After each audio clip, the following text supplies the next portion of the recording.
نحمده ونصلي على رسوله الكريم اما بعد فاعوذ بالله من الشيطان الرجيم بسم الله الرحمن الرحيم رب اشرح لي صدري ويسر لي امري واحلل عقدة من لساني يفقهوا قولي ربي يسر ولا تعسر وتمم بالخير وبك نستعين يا فتاح اللهم فقهنا في الدين۔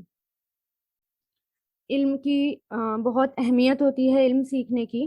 آپ صلی اللہ علیہ وسلم کے زمانے میں دو بھائی تھے، ان میں سے ایک آپ صلی اللہ علیہ وسلم کے پاس آتا، علم حاصل کرتا، آپ کی مجلس میں ہوتا، اور دوسرا محنت اور مزدوری کرتا، لیکن وہ کماتا نہیں تھا۔ یہ علم حاصل کرتا اور دوسرا کماتا تھا۔ تو ایک دن محنت مزدوری کرنے والے بھائی نے آپ صلی اللہ علیہ وسلم سے شکایت کی کہ میرا یہ بھائی میری کچھ مدد نہیں کرتا، یعنی اس کو بس صرف پڑھنے پڑھانے کا ہی شوق ہے اور کسی کام کا نہیں۔ تو آپ صلی اللہ علیہ وسلم نے فرمایا شاید تجھے اللہ تعالیٰ اسی کی وجہ سے رزق دیتا ہو، یعنی تو اس کے لیے بھی کما رہا ہے اور اپنے لیے بھی کما رہا ہے، تو شاید تمہارا رزق اس کے علم حاصل کرنے کی برکت سے بھی تمہیں مل رہا ہو۔ تو یہ جو قرآن کا علم ہوتا ہے، قرآن اور حدیث کا علم، اس میں خاص طور سے برکت ہوتی ہے۔ تو کبھی کبھار ایسا ہوتا ہے کہ کوئی پڑھنے پڑھانے میں لگا ہوا ہوتا ہے اور دوسرا کمانے میں لگا ہوا ہوتا ہے، تو یہ سوچے کیا پتہ اللہ تعالیٰ نے اس کی برکت سے، کیونکہ قرآن جو ہے وہ بار بار اس میں آتا ہے کہ قرآن جو ہے وہ برکت ہے، قرآن میں شفا ہے، مومنوں کے لیے برکت بھی ہے، مومنوں کے لیے بھی شفا بھی ہے، تو اس کی وجہ سے ہمارے گھر میں برکت آ رہی ہو۔ تو کیونکہ جس گھر میں قرآن کا علم ہو رہا ہو، سکھایا جا رہا ہو، مجلسیں لگتی ہوں، وہ آسمان والی دنیا کو ایسا نظر آتا ہے، یعنی آسمان میں وہ گھر ایسا چمکتا ہے جیسے کہ ہمیں یہاں دنیا سے سٹارز نظر آتے ہیں، تارے نظر آتے ہیں۔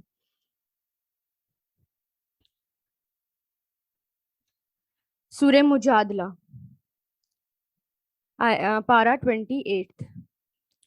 شروع اللہ کے نام سے جو سب پر مہربان بہت مہربان ہے۔ مجادلہ، جادلہ یجادلو، یعنی اس کو کہتے ہیں مجادلہ ہوتا ہے بحث کرنا، آرگیومنٹس، یعنی زبانی بحث ہوتی ہے نا ہلکی پھلکی سی، اس کے لیے آتا ہے۔ بسم اللہ الرحمن الرحیم۔ اے پیغمبر، اللہ نے اس عورت کی بات سن لی جو اپنے شوہر کے بارے میں بحث کر رہی ہے، یعنی قد سمیع اللہ، سن لی اللہ نے۔ اس آیت کا ایک شان نزول ہے کہ حضرت خولہ ایک لیڈی تھی، ایک خاتون تھی جو حضرت اوس بن صامت رضی اللہ تعالیٰ عنہ کے نکاح میں تھی، جو بوڑھے ہو چکے تھے۔ ایک روز انہوں نے اپنی بیوی کو یہ کہہ دیا کہ تم میرے لیے میری ماں کی پیٹھ کی طرح ہو، پشت کی طرح ہو، یعنی اہل عرب میں یہ جو ہے طلاق کا طریقہ ہوتا تھا کہ جس کو طلاق دینی ہوتی تھی اپنی بیوی کو، تو وہ کیا کہتے تھے کہ تم میرے لیے میری ماں کی پیٹھ کی طرح ہو، یعنی میری ماں کی طرح اب تم میرے لیے حرام ہو چکی ہو، تو اس طرح وہ طلاق ہو جاتی تھی۔ تو اس کو کیا کہا جاتا تھا؟ اس کو زہار کہتے تھے۔ تو اسلام سے پہلے زہار کے نتیجے میں میاں بیوی ہمیشہ کے لیے الگ ہو جاتے تھے، اور پھر ایک ساتھ ہونے کا کوئی راستہ نہیں ہوتا تھا۔ تو حضرت عوس بن ثابت نے یہ جذبات میں آ کر، غصے میں یا جذبات میں آ کر یہ جملے کہہ دیے تھے۔ بعد میں وہ شرمندہ ہوئے، پریشان بھی ہوئے، ان کی جو بیوی تھی وہ بھی پریشان ہوئی اور آپ صلی اللہ علیہ وسلم کے پاس آئی اور آپ سے ساری بات انہوں نے بتائی۔ آپ نے فرمایا اس سلسلے میں ابھی میں اپنے پاس سے کوئی بات نہیں کہہ سکتا، ہو سکتا ہے کہ تمہاری طلاق ہو گئی ہو، اور جب تک اللہ تعالیٰ کی طرف سے کوئی حکم نہیں آ جاتا میں کچھ نہیں کہہ سکتا۔ لیکن پھر بھی رسول اللہ نے اپنا شک ظاہر کرا کہ شاید تم اپنے شوہر کے لیے حرام ہو گئی۔ اس پر بار بار وہ لیڈی جو تھی وہ بار بار آپ صلی اللہ علیہ وسلم سے کہنے لگی کہ میرے شوہر نے مجھے طلاق کا کوئی لفظ نہیں کہا، یعنی بار بار وہ اس آیت مطلب اس بات کو ریپیٹ کرنے لگی بڑی اس کے ساتھ کہ امید کے ساتھ۔ تو اس کو کیا کہا گیا؟ بحث کہا گیا، کہ وہ جو رسول اللہ سے بحث کر رہی تھی، لیکن وہ جو بحث تھی وہ اللہ تعالیٰ نے سنی، اور وہ جو ہے بہت بہت ہی لائٹ آواز میں، یعنی اتنی ہلکی آواز میں وہ رسول اللہ سے بات کر رہی تھی کہ حضرت عائشہ کے بارے میں آتا ہے، حضرت عائشہ کہتی تھی کہ میں اندر کی طرف تھی اور مجھے اس خاتون کی کوئی آواز نہیں آ رہی تھی، یہ اتنی آرام سے اور اتنے ادب کے ساتھ وہ بات کر رہی تھی۔ تو اس کو کیا کہا گیا؟ اس کو کہا گیا بحث وہ کر رہی تھی۔ تو اللہ تعالیٰ نے لیکن ان کی بات سنی، ٹھیک ہے۔ پھر جب حکم نازل ہو گیا کہ یہ والا، تو اللہ تعالیٰ نے ان کی بات سنی اور یہ شروع کی آیتیں ہیں یہ ان کے بارے میں نازل ہوئی، اور پھر یہ کہا گیا کہ جو ایسے زہار کرتے ہیں وہ طلاق نہیں ہوتی۔ طلاق تو وہی ہوتی ہے جو پراپر طریقے سے قرآن کے اندر ہے طلاق کا جو آتا ہے۔ جو 3 بار طلاق کہہ دیتا ہے، اسی طریقے سے طلاق ہوتی ہے، جو آگے سورہ طلاق میں آ جائے گا۔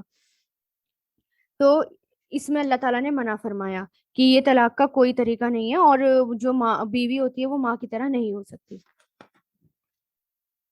تو دیکھیں اللہ تعالیٰ جو ہے سب کے حالات سنتا ہے، سب کی دعائیں سنتا ہے، سب کے اسرار اللہ تعالیٰ سنتا ہے۔ ایون کالی رات میں کالے پتھر پر جو کالی چیٹی چل رہی ہو، اس تک کو اللہ تعالیٰ جو ہے سنتے ہیں، اور اللہ تعالیٰ دیکھتے ہیں۔ تو پھر بڑے پیار بھرے انداز میں اللہ تعالیٰ کہہ رہے ہیں کہ اے پیغمبر، اللہ نے اس عورت کی بات سن لی جو تم سے اپنے شوہر کے بارے میں بحث کر رہی ہے، اور وہ اللہ سے فریاد کرتی جا رہی ہے، یعنی اللہ تعالیٰ سے بھی وہ دعائیں کر رہی تھی، اور اللہ تم دونوں کی باتیں سن رہا ہے، اور اللہ یقیناً سب کچھ سننے والا اور سب کچھ جاننے والا ہے۔ تم میں سے جو لوگ اپنی بیویوں سے زہار کرتے ہیں، ان کے لیے اس عمل سے وہ بیویاں ان کی مائیں نہیں ہو جاتی، یعنی یہ کوئی طریقہ نہیں ہے طلاق کا، یہ تو زمانے جاہلیت کا طریقہ ہے، ایسے طریقے سے طلاق نہیں ہوتی۔ ان کی مائیں تو وہی ہیں جنہوں نے ان کو جنم دیا۔ حقیقت یہ ہے کہ یہ لوگ ایسی باتیں کرتے ہیں جو بہت بری ہے اور بہت جھوٹ ہے، اور اللہ بہت معاف کرنے والا، بہت بخشنے والا ہے۔ یعنی اب اس کے بعد اگر کوئی ایسا کام کر لیتا ہے، یعنی جس نے اس طرح سے طلاق دے دی، زہار کر لیا، تو پھر اگر وہ سچے دل سے توبہ کرے تو اللہ تعالیٰ بہت معاف کرنے والا، بہت بخشنے والا ہے۔ تو یہاں پر یہ قانون بتا دیا گیا کہ جو طلاق کا طریقہ اللہ تعالیٰ نے بتا دیا وہی طریقہ ہے، اس کے علاوہ اور کوئی طریقہ نہیں ہے طلاق کا۔ اور جو لوگ اپنی بیویوں سے زہار کرتے ہیں، پھر انہوں نے جو کچھ کہا ہے اس سے رجوع کرتے ہیں، یعنی پلٹ آتے ہیں واپس، تو ان کے ذمے غلام آزاد کرنا ہے، اس سے پہلے کہ وہ میاں بیوی ایک دوسرے کو ہاتھ لگائیں۔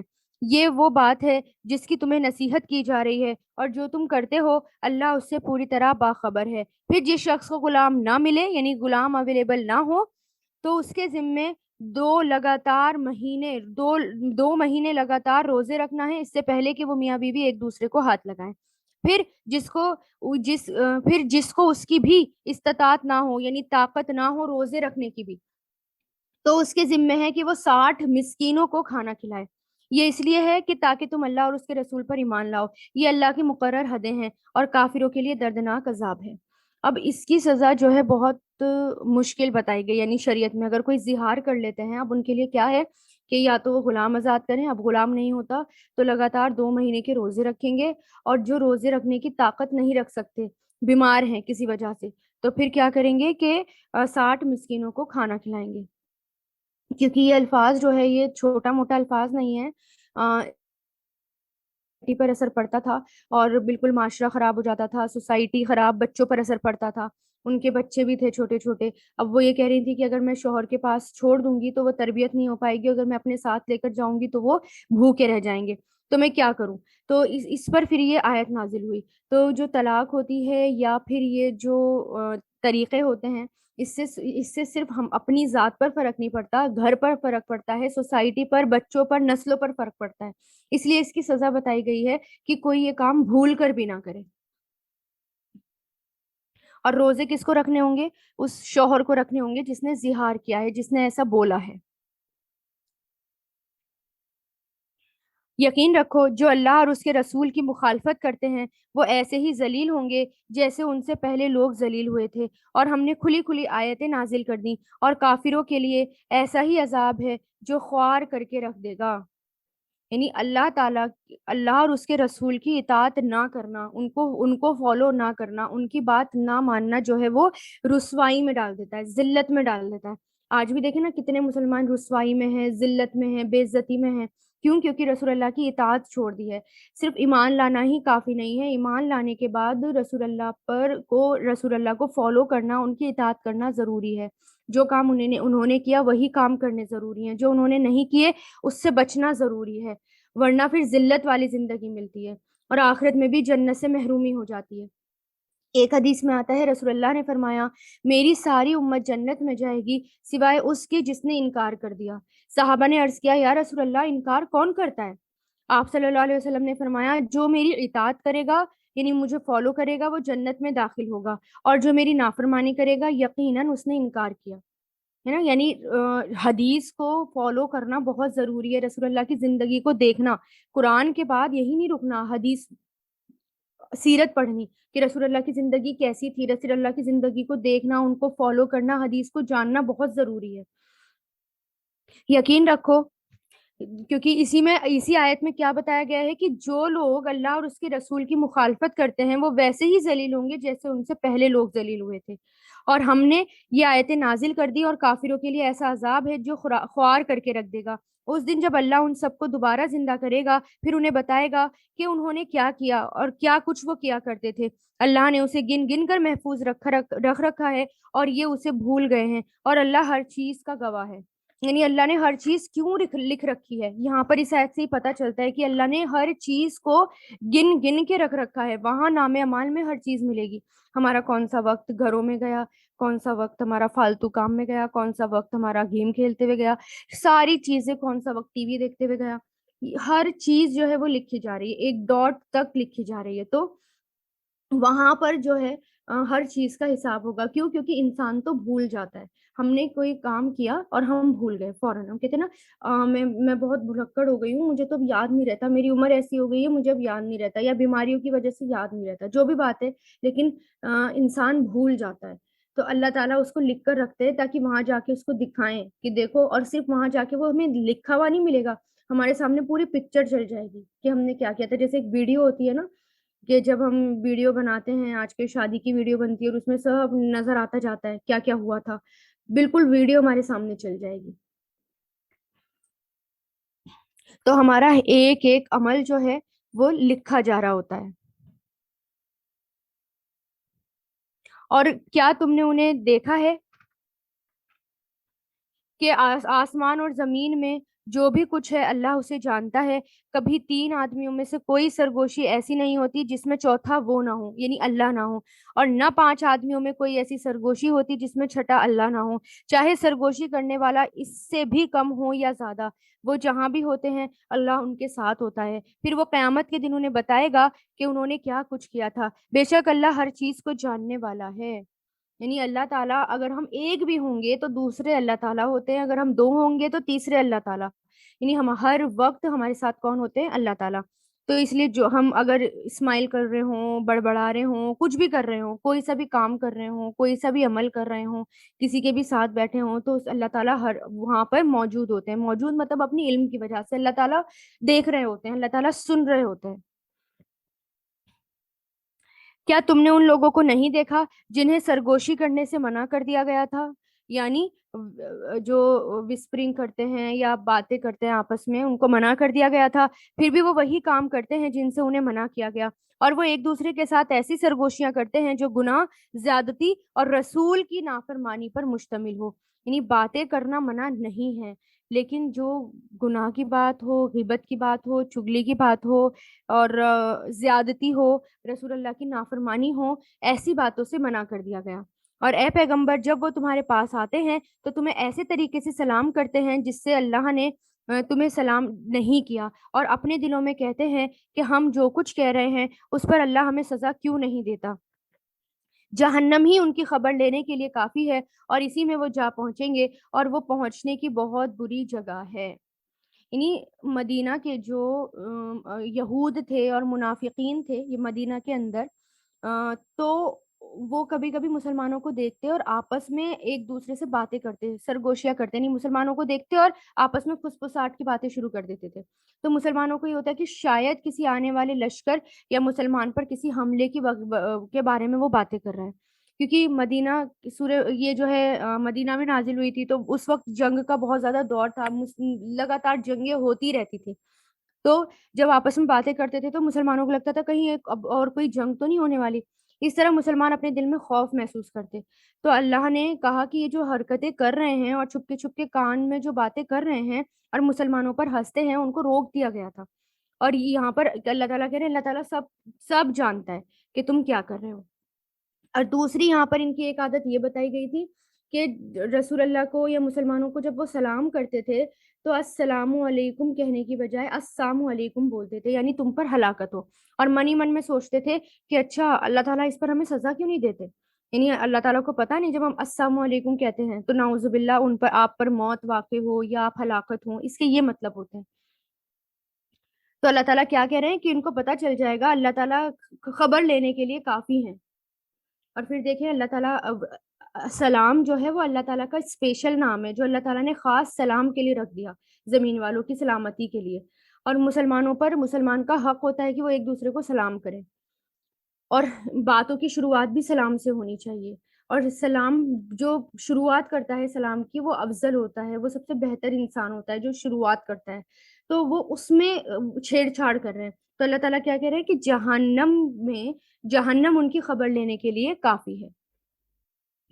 اے ایمان والو، جب تم آپس میں ایک دوسرے سے سرگوشی کرو، باتیں کرو، تو ایسی سرگوشی نہ کرو جو گناہ، زیادتی اور رسول کی نافرمانی پر مشتمل ہو۔ ہاں، ایسی سرگوشی کرو جو نیک کام اور تقوی پر مشتمل ہو، اور اللہ سے ڈرتے رہو جس کے پاس تم سب کو جمع کر کے لے جایا جائے گا۔ اللہ تعالیٰ ہمیں اس کی توفیق دے کہ ہم جو ہے اس آیت کو یاد رکھیں کہ اللہ تعالیٰ نے کہا ہے کہ جب بھی آپس میں ایک دوسرے سے بات کرو تو سازشیں مت کرو، کسی کے خلاف پلاننگز مت کرو، کسی کے خلاف غیبتیں مت کرو، چگلیاں مت کرو، اور گناہ کی باتیں مت کرو۔ کرو تو نارملی باتیں کرو، اپنی باتیں کرو، دوسرے کو مت لاؤ، اپنی ہی باتیں کرو۔ اور پھر اس کے علاوہ اللہ اور اس کے رسول کی فرما برداری والی باتیں کرو۔ ہمیشہ ہمیں کیا لگتا ہے کہ ہم اب اگر بات کریں گے تو ہم بہت لمبی باتیں ہماری دنیا کی ہو جاتی ہیں، اور ہم بالکل بھی کبھی ہم قرآن کا ڈسکس نہیں کرتے آپس میں، کبھی ہم حدیثوں کا ڈسکشن نہیں کرتے، پالیٹکس تو ہم بہت بہت ڈسکس کرتے ہیں، ہر گھر میں لمبی چوڑی پالیٹکس ڈسکس ہوتی ہیں، اور وہ بیکار کی باتیں ہوتی ہیں، اور ان سب سے روکا گیا ہے کیونکہ ڈسکشن کرنے سے کچھ نہیں ہوگا۔ جب ہم کچھ کریں گے تبھی ماحول بدلتا ہے، سوسائٹی بدلتی ہے، جب ہم خود کو بدلیں گے۔ صرف کیا ہوتا ہے، ہم ڈسکشن کرتے ہیں، ٹائم ویسٹ کرتے ہیں، اور دل میں ہمارے جو ہے ہمارے دل خراب ہوتے ہیں، سر میں بھی درد ہو جاتا ہے، مایوسی ہونے لگتی ہے، اور بس ہم اٹھ جاتے ہیں۔ تو اس سے کیا ہو رہا ہے، اس سے ہم بلکہ اور زیادہ ہم جو ہے ڈپریس ہو جاتے ہیں۔ تو ان سب باتوں سے بچنا چاہیے۔ اور جب ہم ایسی مجلسوں میں بیٹھتے ہیں جہاں پر رسول اللہ کی باتیں ہو رہی ہوں، یا پھر قرآن کے بارے میں ڈسکشن ہو رہا ہو، حدیثوں کے بارے میں ڈسکشن ہو رہا ہو، تو وہاں سے ہم اور زیادہ فریش ہو کر اٹھتے ہیں، اور زیادہ ایمان کا لیول بڑھ جاتا ہے، تقوی کا لیول بڑھ جاتا ہے، ایمان کا لیول بڑھ جاتا ہے۔ ادروائز ہم جو ہے صرف گناہ لے کر اٹھتے ہیں۔ اس کے علاوہ ایسی سرگوشی تو شیطان کی طرف سے ہوتی ہے تاکہ وہ ایمان والوں کو غم میں ڈال دے، اور اللہ کے حکم کے بغیر انہیں ذرا بھی نقصان نہیں پہنچا سکتا۔ اور وہ مومنوں کو تو صرف اللہ ہی پر بھروسہ رکھنا چاہیے۔ اے ایمان والو، جب تم سے کہا جائے کہ مجلس میں دوسروں کے لیے گنجائش پیدا کرو تو گنجائش پیدا کر دیا کرو۔ اب یہاں پر ایٹیکیٹس بتائے جا رہے ہیں کس کے مجلسوں میں بیٹھنے کے، کہ کس طرح بیٹھنا چاہیے، کہ اب جیسے ہم پہلے سے بیٹھے ہیں، کوئی باہر سے آیا ہے تو ہمیں کیا ہونا چاہیے، اس کو جگہ دینی چاہیے، فٹافٹ ہمیں جو ہے آپس میں مل کر بیٹھنا چاہیے، کھسک جانا چاہیے اور فوراً جگہ بنا دینی چاہیے، ٹھیک ہے۔ اور کشادگی پیدا کرنی چاہیے دوسروں کے لیے، تاکہ اللہ تعالیٰ ہمارے لیے کشادگی پیدا کرے۔ اللہ تعالیٰ یہاں کہہ رہے ہیں نا کہ کشادگی تم کرو گے تو میں تمہارے لیے کروں گا۔ آخرت میں اللہ تعالیٰ فراخی کر دیں گے، رزق اور مال اور اولاد اور قبر میں، جہاں جہاں انسان چاہتا ہے کہ اللہ تعالیٰ اس کے لیے جگہ بنائے، تو اگر ہم دوسروں کے لیے جگہ بنائیں گے تو اللہ تعالیٰ ان سب جگہوں پر ہمارے لیے جگہ بنائیں گے۔ کیونکہ کبھی کبھی کیا ہوتا ہے، باہر سے کوئی آنے والا ہوتا ہے، اندر سے کوئی بیٹھا ہوا ہے، اور مجلس بالکل بھر گئی۔ اب باہر سے آیا ہے، وہ اتنی دور سے چل کر آیا ہے، پتہ نہیں کہاں سے آیا ہے، اور پتہ چلا مجلس بھری ہوئی اور اس کو بیٹھنے کی جگہ ہی نہیں مل رہی ہے نا۔ تو اس میں کیا کہا گیا کہ دوسروں کا بھی خیال رکھو۔ اگر تم پہلے سے وہاں بیٹھے ہو اور بالکل جگہ نہیں ہے، مل کر بھی بیٹھے ہو، تو تھوڑا سا پیچھے والے اٹھ جاؤ، کھڑے ہو جاؤ، اور جو ابھی آیا ہے اس کو بیٹھنے کی جگہ دے دو۔ تو یہ ہوتی ہے دل بڑی ہونے والی ایک بات، کہ اپنے دلوں کو بڑا کرو، کشادگی پیدا کرو۔ اے ایمان والو، جب تم سے کہا جائے کہ مجلس میں دوسروں کے لیے گنجائش پیدا کرو تو گنجائش پیدا کر دیا کرو، اور اللہ تمہارے لیے وسعت پیدا کرے گا۔ اور جب تم سے کہا جائے اٹھ جاؤ تو اٹھ جاؤ۔ اور تم میں سے جو لوگ ایمان لائے ہیں اور جن کو علم عطا کیا گیا ہے، اللہ ان کو درجوں میں بلند کرے گا، اور جو کچھ تم کرتے ہو اللہ اس سے پوری طرح باخبر ہے۔ یعنی جو پہلے سے بیٹھے ہوئے ہیں، اگر ان سے یہ کہا جائے کہ اٹھ جاؤ، دوسروں کو جگہ دے دو، تو اس میں برا بھی نہیں مانگنا چاہیے، دل میں تنگی بھی محسوس نہیں کرنی چاہیے، بلکہ اٹھ جانا چاہیے۔ کیونکہ آپ دیکھیں نا پہلے اتنی جگہیں تھوڑی ہوتی تھی، اتنی بڑی بڑی جگہ، باہر سے کوئی آتا تھا تو اس کو دقت ہوتی تھی، اور دھوپ میں آ رہا ہے، اب یہاں تو آئے اور اے سی میں آ کر بیٹھ گئے، مجلس بھی ہوئی ہے تو اے سی چل رہے ہیں، کوئی ایسی دقت نہیں ہوئی، بہت بڑی بڑی جگہیں ہوتی ہیں، پہلے اتنی نہیں ہوا کرتی تھی، دور دور سے آیا بھی کرتے تھے آپ صلی اللہ علیہ وسلم کی مجلس میں. تو یہ کہا گیا کہ رسول اللہ جب کہہ دیں یا ایسی کوئی مجلس ہو تو ان کا حکم مانو، بلکہ دل میں کڑھن محسوس مت کرو. اے ایمان والو، جب تم رسول سے تنہائی میں کوئی بات کرنا چاہو تو اپنی اس تنہائی کی بات سے پہلے کچھ صدقہ کر دیا کرو. اب یہاں پر ایک اور بات بتائی جا رہی ہے، ایک اور حکم، کہ کیونکہ آپ صلی اللہ علیہ وسلم کا وقت جو تھا بہت قیمتی تھا، اور اور آپ صلی اللہ علیہ وسلم کے پاس اتنا ٹائم نہیں ہوتا کہ آپ صلی اللہ علیہ وسلم سب کو اسپیشل ٹائم دے دیں، کہ پرسنلی کوئی بلا کر چلا گیا اور رسول اللہ اس کو ٹائم دے رہے ہیں. اتنا ٹائم رسول اللہ کے پاس نہیں ہوتا تھا، اور بہت کام کرنے ہوتے تھے رسول اللہ کو، ٹیچ بھی کرنا ہوتا تھا، سب کچھ کرنا ہوتا تھا. اب کچھ لوگ ایسے تھے جو اس سے ناجائز فائدہ اٹھاتے تھے کہ رسول اللہ کو، یعنی رسول اللہ جب کسی سے بات کر رہے ہیں تو 2 منٹ کے لیے بلا کر لے گئے اور اپنی بات کر رہے ہیں، اور بنا وجہ کی بات کر رہے ہیں، فالتو کے مسئلے پوچھ رہے ہیں، کوئی ضروری نہیں ہوتے تھے لیکن پھر بھی پوچھ رہے ہیں. تو اب اللہ تعالیٰ نے کیا کہا کہ جب رسول اللہ سے تمہیں تنہائی میں بات کرنی ہو نا تو اس سے پہلے کچھ صدقہ کرو، غریبوں کو صدقہ خیرات کرو، اور اس کے بعد رسول اللہ سے بات کرو. تو اب اس سے کیا ہوتا تھا، جس کو ضروری بات کرنی ہوتی تھی نا، رسول اللہ سے بہت ضروری بات ہوتی تھی، وہی کرتا تھا اور پھر وہ صدقہ دیتا تھا، اس کے بعد بات کرتا تھا. ٹھیک ہے، پھر جب مکہ فتح ہو گئی اور پھر رسول پھر جب فارغ ہو گئے سارے کاموں سے، تو پھر جو ہے اس سے پھر اس کے لیے صدقہ کرنے کی ضرورت بھی نہیں پڑتی بعد میں. لیکن اس وقت رسول اللہ کا ٹائم بہت قیمتی تھا، بہت کچھ کرنا تھا، تو اس لیے کیا کہا، پہلے صدقہ کرو تب رسول اللہ سے بات کرو. حضرت علی کے بارے میں آتا ہے کہ انہوں نے رسول اللہ صلی اللہ علیہ وسلم سے کچھ تنہائی کا وقت لیا تو، اور 1 دینار صدقہ کیا. ٹھیک ہے، تو آپ پھر جو بہت، جس کو بہت ضرورت ہوتی تھی نا، اس سے یہ فائدہ ہوا، جس کو بہت ضرورت ہوتی تھی بس وہی آپ صلی اللہ علیہ وسلم کا وقت لیا کرتا تھا. بعد میں اس آیت کو منسوخ کر دیا گیا. یہ طریقہ تمہارے حق میں بھی بہتر ہے اور زیادہ ستھرا طریقہ ہے. ہاں، اگر تمہارے پاس صدقہ کرنے کے لیے کچھ نہ ہو تو اللہ بہت بخشنے والا، بڑا مہربان ہے. کیا تم اس بات سے ڈر گئے کہ اپنی تنہائی کی بات سے پہلے صدقات دیا کرو گے؟ اب جب کہ تم ایسا نہیں کر سکتے تو اللہ نے تمہیں معاف کر دیا، اور تم نماز قائم کرتے رہو، زکوٰۃ دیتے رہو، اور اللہ اور اس کے رسول کی فرما برداری کرتے رہو. اور جو بھی تم کام کرتے ہو اللہ اس سے پوری طرح باخبر ہے. یعنی اب صدقے کا حکم جو ہے منسوخ کر دیا گیا. کیا تم نے ان کو نہیں دیکھا جنہوں نے ایسے لوگوں کو دوست بنایا ہوا ہے جن پر اللہ کا غضب ہے؟ یہ نہ تو تمہارے ہیں نہ ان کے، اور یہ جانتے بوجھتے جھوٹی باتوں پر قسمیں کھاتے ہیں. جھوٹی باتوں پر قسمیں کھاتے ہیں یعنی منافقین ہیں. جن منافقین نے یہودیوں کو دوست بنا رکھا تھا، اور ان کے خلاف جب مسلمانوں کے خلاف سازشیں ہو رہی ہوتی تھی تو منافقین اس کے اندر شامل ہوتے تھے. تو منع کر دیا گیا کہ یہ ایسے لوگ ہیں جو دوسروں سے دوستیاں کرتے ہیں. اللہ نے ان کے لیے سخت عذاب تیار کر رکھا ہے. حقیقت یہ ہے کہ بہت برے ہیں وہ کام جو یہ کیا کرتے ہیں. انہوں نے اپنی قسموں کو ایک ڈھال بنا لیا، پھر وہ دوسروں کو اللہ کے راستے سے روکتے ہیں، اس لیے ان کے لیے دردناک عذاب ہے جو ذلیل کر کر رکھ دے گا. یعنی جب سازشیں کرتے تھے مسلمانوں کے خلاف، یہودی یا پھر منافقین، تو یا پھر مشرکین، تو منافق ان کا ساتھ دیتے تھے. تو اللہ تعالیٰ نے کہا ایسے لوگوں کو سخت دردناک عذاب ہوگا. ان کے مال اور ان کی اولاد اللہ کے مقابلے میں ان کے کچھ کام نہیں آئیں گے. یہ دوزخ والے لوگ ہیں، یہ اس میں ہمیشہ رہیں گے. تو اللہ تعالیٰ کیا کہہ رہے ہیں، کتنی بھی سازشیں کر لے ان کی سازشیں جو ہیں یہاں پر کام آنے والی نہیں ہیں. جس دن اللہ ان سب کو دوبارہ زندہ کرے گا ان کے سامنے بھی اسی طرح کی قسمیں کھائیں گے جیسے تمہارے سامنے کھاتے تھے. آج دنیا میں جو لوگ قسم کھاتے ہیں نا، جھوٹی قسم، کہ ہاں ہم قسم کھا کر کہتے ہیں ہم یہ کام کریں گے، قیامت کے دن بھی اللہ کے سامنے جھوٹی قسمیں کھائیں گے وہ لوگ، اور وہ یہ سمجھیں گے کہ انہیں کوئی سہارا مل گیا. یاد رکھو یہ لوگ بالکل جھوٹے ہیں. ان پر شیطان نے پوری طرح قبضہ جما کر انہیں اللہ کی یاد سے غافل کر دیا. یہ شیطان کا گروپ ہے. یاد رکھو شیطان کا گروپ یعنی گروہ ہی نامراد ہونے والا ہے. بے شک جو لوگ اللہ اور اس کے رسول کی مخالفت کرتے ہیں وہ ذلیل ترین لوگوں میں شامل ہیں. کتنی بڑی بات یہاں پر کہی جا رہی ہے، بہت ڈرانے والی بات ہے یہ، اللہ اکبر، کہ جو اللہ اور اس کے رسول کی مخالفت کرتے ہیں، یعنی کوئی کسی کے بھی پیچھے چلے جاتے ہیں، حدیثوں کو فالو نہیں کرتے، رسول اللہ کی زندگی کو فالو نہیں کرتے، وہ جو ہیں ذلیل ترین لوگ ہیں، جو اللہ کی بھی مخالفت کریں اور رسول اللہ کی بھی مخالفت کریں۔ تو نافرمانیوں سے ڈرنا چاہیے کہ ایسا نہ ہو کہ ذلیل ترین لوگوں میں شمار ہو جائیں۔ اللہ نے یہ بات لکھ دی ہے کہ میں اور میرے پیغمبر ضرور غالب آئیں گے، یعنی ضرور جیتیں گے۔ یقین رکھو کہ اللہ بڑی طاقت والا اور بڑے زبردست ہے۔ جو لوگ اللہ اور آخرت کے دن پر ایمان رکھتے ہیں ان کو تم ایسا نہیں پاؤ گے کہ وہ ان سے دوستی رکھتے ہوں۔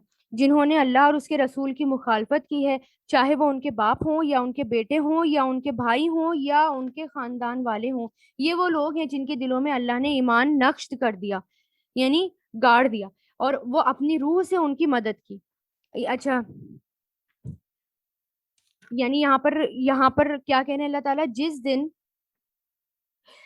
جو لوگ اللہ اور آخرت کے دن پر ایمان رکھتے ہیں ان کو تم ایسا نہیں پاؤ گے کہ وہ ان سے دوستی رکھتے ہوں جنہوں نے اللہ اور اس کے رسول کی مخالفت کی، یعنی غیر مسلموں سے دوستی، ایسی دوستی کہ دلی دوستی ہو، اور دیکھیں بار بار اس دوستی سے منع کیا گیا، بچنے کے لیے کہا گیا، کیونکہ اس سے کیا ہوتا ہے، کیا ان کے پاس بیٹھ کر اور ایمان بڑھتا نہیں ہے، مطلب جب ان کے ساتھ بہت زیادہ بیٹھیں گے، گھلیں گے، ملیں گے تو کیا ہوگا، ان کو فالو کرنے کی کوشش کریں گے، کیونکہ انسان یا تو دائی ہو سکتا ہے یا مدعو ہو سکتا ہے، دائی تو کم بنتے ہیں، مدعو اڈاپٹ کرنے والے زیادہ بن جاتے ہیں۔ تو اللہ تعالیٰ نے کیا کہا کہ جو بھی ان کو دوست بنائے گا، چاہے ان کے باپ ہوں، ان کے بیٹے ہوں یا ان کے بھائی ہوں یا ان کے خاندان والے لوگ ہوں، یہ وہ لوگ ہیں جن کے دلوں میں اللہ نے ایمان نقش کر دیا اور اپنی روح سے ان کی مدد کی، اور انہیں وہ ایسے باغوں میں داخل کرے گا جن کے نیچے نہریں بہتی ہوں گی، جہاں وہ ہمیشہ ہمیشہ رہیں گے۔ اللہ ان سے راضی ہو گیا، وہ اللہ سے راضی ہو گئے۔ یہ اللہ کا گروہ ہے، یاد رکھو اللہ کا گروہ ہی فلاح پانے والا ہے، کامیاب ہونے والا ہے۔ سورہ حشر، حشر کے لفظی معنی کیا ہوتے ہیں؟ جمع کرنا۔ یہ صورت آپ صلی اللہ علیہ وسلم کے مدینہ منورہ ہجرت کرنے کے دوسرے سال نازل ہوئی تھی، جب مدینہ میں یہودیوں کی بہت بڑی تعداد آباد تھی۔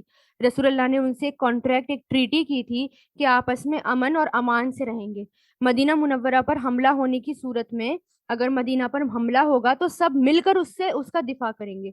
تو یہودیوں نے پہلے تو اس کانٹریکٹ کو اور اس ٹریٹی کو قبول کر لیا، لیکن کیونکہ وہ دل میں رسول اللہ صلی اللہ علیہ وسلم سے بغض رکھتے تھے، اس لیے خفیہ طور پر جو ہے سازشیں کرنے لگے کہ رسول اللہ کو مارنے کی سازشیں کرنے لگے، قتل کرنے کی سازشیں کرنے لگے۔ یہودیوں کا ایک قبیلہ تھا بنو نذیر۔ ایک مرتبہ آپ صلی اللہ علیہ وسلم ان سے معاہدے کی کچھ شرط پر عمل کرانے کے لیے ان کے پاس گئے، تو انہوں نے یہ سازش کی کہ جب آپ بات چیت کرنے کے لیے بیٹھیں گے تو ایک شخص اوپر سے آپ پر چٹان گرا دے گا جس سے آپ شہید ہو جائیں گے۔ تو آپ صلی اللہ علیہ وسلم کو اس سازش کا پتہ چل گیا اور آپ فوراً اٹھ کر وہاں سے چل دیے، آپ کے ساتھ صحابہ بھی تھے، اور فوراً اٹھ کر وہاں سے نکل گئے۔ تو شروع اللہ کے نام سے جو سب پر مہربان، بہت مہربان ہے۔ آسمان اور زمین میں جو بھی کچھ ہے یا جو کوئی چیز ہے اس نے اللہ کی تسبیح کی ہے، اور وہی ہے جو اقتدار کا بھی مالک ہے اور حکمت کا بھی مالک ہے۔ یعنی آسمان اور زمین میں جو کچھ ہے سب نے اللہ تعالیٰ کی تسبیح کی ہے، تو ہم اللہ تعالیٰ کی تسبیح کیوں نہ کریں؟ تو ہمیں بھی تسبیح کرنی چاہیے، سبحان اللہ و بحمدہ، سبحان اللہ العظیم۔ وہی ہے جس نے اہل کتاب میں سے کافر لوگوں کو ان کے گھروں سے پہلے اجتماع کے موقع پر نکال دیا تھا۔ مسلمانوں، تمہیں یہ خیال بھی نہیں تھا کہ وہ نکلیں گے، اور وہ یہ سمجھے ہوئے تھے کہ ان کے قلعے اللہ سے ان کو بچا لیں گے۔ پھر اللہ ان کے پاس ایسی جگہ سے آیا جہاں ان کو گمان بھی نہیں تھا، اور اللہ نے ان کے دلوں میں رعب ڈال دیا کہ وہ اپنے گھروں کو خود اپنے ہاتھوں سے بھی اور مسلمانوں کے ہاتھوں سے بھی اجاڑ رہے تھے۔ لہٰذا اے آنکھوں والو، عبرت سے کام لو، عبرت سے، یعنی غزوہ بنو نذیر کی طرف اشارہ ہے، کیونکہ آپ صلی اللہ علیہ وسلم کے ساتھ ان کا جو ہے ایک معاہدہ بھی تھا۔ ایک موقع پر جب آپ سے ان کے پاس دیت کے سلسلے میں گئے تو انہوں نے کوشش کی رسول اللہ کو شہید کرنے کی، تو اللہ تعالیٰ نے دفاع بھی کیا مسلمانوں کا۔ تو اور اگر اللہ نے ان کی قسمت میں جلاوطنی نہ لکھ دی ہوتی تو وہ دنیا میں ان کو عذاب دے دیتا، اور البتہ ان کے لیے دوزخ کا عذاب ہے، یعنی پھر ان کو جو ہے بائیکاٹ کر دیا گیا، ان کو وہاں سے نکال دیا گیا۔ یہ اس لیے کہ انہوں نے اللہ اور اس کے رسول کے ساتھ دشمنی ٹھانی، اور جو شخص اللہ سے دشمنی کرتا ہے تو اللہ بڑا سخت عذاب دینے والا ہے۔ تم نے کھجور کے جو درخت کاٹے یا انہیں اپنی جڑوں پر کھڑا رہنے دیا تو یہ سب کچھ اللہ کے حکم سے تھا، اور اس لیے تھا کہ اللہ ان کو نافرمانی کر دے، رسوا کر دے۔ یعنی جب رسول اللہ جو ہیں قلعے کا محاصرہ کرنے جا رہے تھے، کیونکہ اب باقاعدہ حکم آ گیا تھا نا، بنو نذیر کے قلعے کو جو تھا وہ محاصرہ کرنا تھا، اس کو گھیرنا تھا، انسرکلڈ کرنا تھا اس کو۔ تو اس کے آس پاس جو ہے وہ کھجور کے پیڑ بھی تھے، بڑے بڑے کھجور کے پیڑ لگ رہے تھے۔ تو ان کو جنگی چال چلنے کی وجہ سے ان کے کھجور کے پیڑ کاٹے گئے، ہے نا، اور ان کے دلوں میں روب پیدا کرنے کے لیے، روب ڈالنے کے لیے ان کے دلوں میں، تو رسول اللہ نے کچھ پیڑ کاٹنے کی اجازت دی۔ دیکھیں پہلی بات تو پیڑ کاٹنے سے منع کیا گیا ہر جنگ میں، لیکن یہ جو ہے اللہ تعالیٰ کی طرف سے تھا، اللہ تعالیٰ کے حکم سے تھا۔ تو اللہ تعالیٰ نے جو ہے کہا کہ جو مسلمان، اور اس کے خلاف جب مسلمانوں نے پیڑ کاٹ دیے نا تو مشرکین نے بہت زیادہ پروپیگنڈا کرا اسلام کے خلاف۔ دیکھو اسلام، مسلمان تو بڑا فساد پھیلاتے ہیں، پیڑوں تک کو بھی کاٹ دیتے ہیں۔ تو اللہ تعالیٰ نے کہا کہ وہ اللہ کے حکم سے تھا، تاکہ اللہ تعالیٰ جو ہے نافرمانوں کو رسوا کر دے۔ اور اللہ نے اپنے رسول کو ان کا جو مال بھی مال فے کے طور پر دلوایا۔ اس کے لیے مال فے کیا ہوتا ہے؟ ایک مال ہوتا ہے مال غنیمت۔ مال غنیمت کہتے ہیں کہ جو باقاعدہ جنگ کی جاتی ہے، اور وہ جب سامنے والی پارٹی ہوتی ہے دوسری طرف کی، تو وہ ہار جاتی ہے، جو فوجیں ہوتی ہیں ہار جاتی ہیں اور وہ سارا مال چھوڑ کے بھاگ جاتی ہیں، اس کو کیا کہا جاتا ہے؟ مال غنیمت، جب جنگ ہوتی ہے۔ لیکن جب جنگ نہیں ہوتی، باقاعدہ لوگ مال چھوڑ کر بھاگ جاتے ہیں بنا کسی جنگ کے، جیسے رسول اللہ نے انسرکٹ کیا، گھیرا، جنگ نہیں ہوئی اور اپنا مال چھوڑ کر بھاگ گئے، اس کو کہتے تھے مال فے۔ تو اللہ نے اپنے رسول کو ان کا مال بھی مال فے کے طور پر دلوایا۔ اس کے لیے تم نے نہ تو اپنے گھوڑے دوڑائے نہ اونٹ دوڑائے، لیکن اللہ اپنے پیغمبروں کو جس پر چاہتا ہے تسلط عطا فرما دیتا ہے، اور اللہ ہر چیز پر قدرت رکھتا ہے۔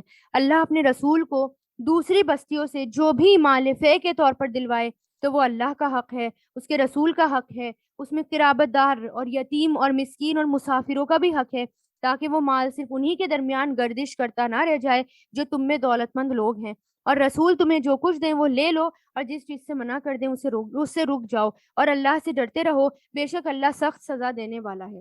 یعنی اس مال پر سب کا حق ہے۔ نیز یہ مالف ہے ان حاجت مند مہاجرین کا حق ہے جنہیں اپنے گھروں اور اپنے مالوں سے بے دخل کر دیا گیا۔ وہ اللہ کی طرف سے فضل اور اس کی خوشنودی کے طلبگار ہیں، اور اللہ اور اس کے رسول کی مدد کرتے ہیں۔ یہی لوگ ہیں جو راست باز ہیں، یعنی جو صادقون، سچے ہیں۔ اور یہ مال ان لوگوں کا حق ہے جو پہلے سے اس جگہ یعنی مدینہ میں ایمان کے ساتھ مقیم ہیں، اور جو کوئی ان کے پاس ہجرت کر کے آتا ہے تو یہ اس سے محبت کرتے ہیں۔ یعنی اب اس مال پر صرف مہاجرین کا ہی حق نہیں ہے، بلکہ کس کا حق ہے؟ جو انصار ہیں، صحابی ہیں، ان کا بھی اس پر حق ہے۔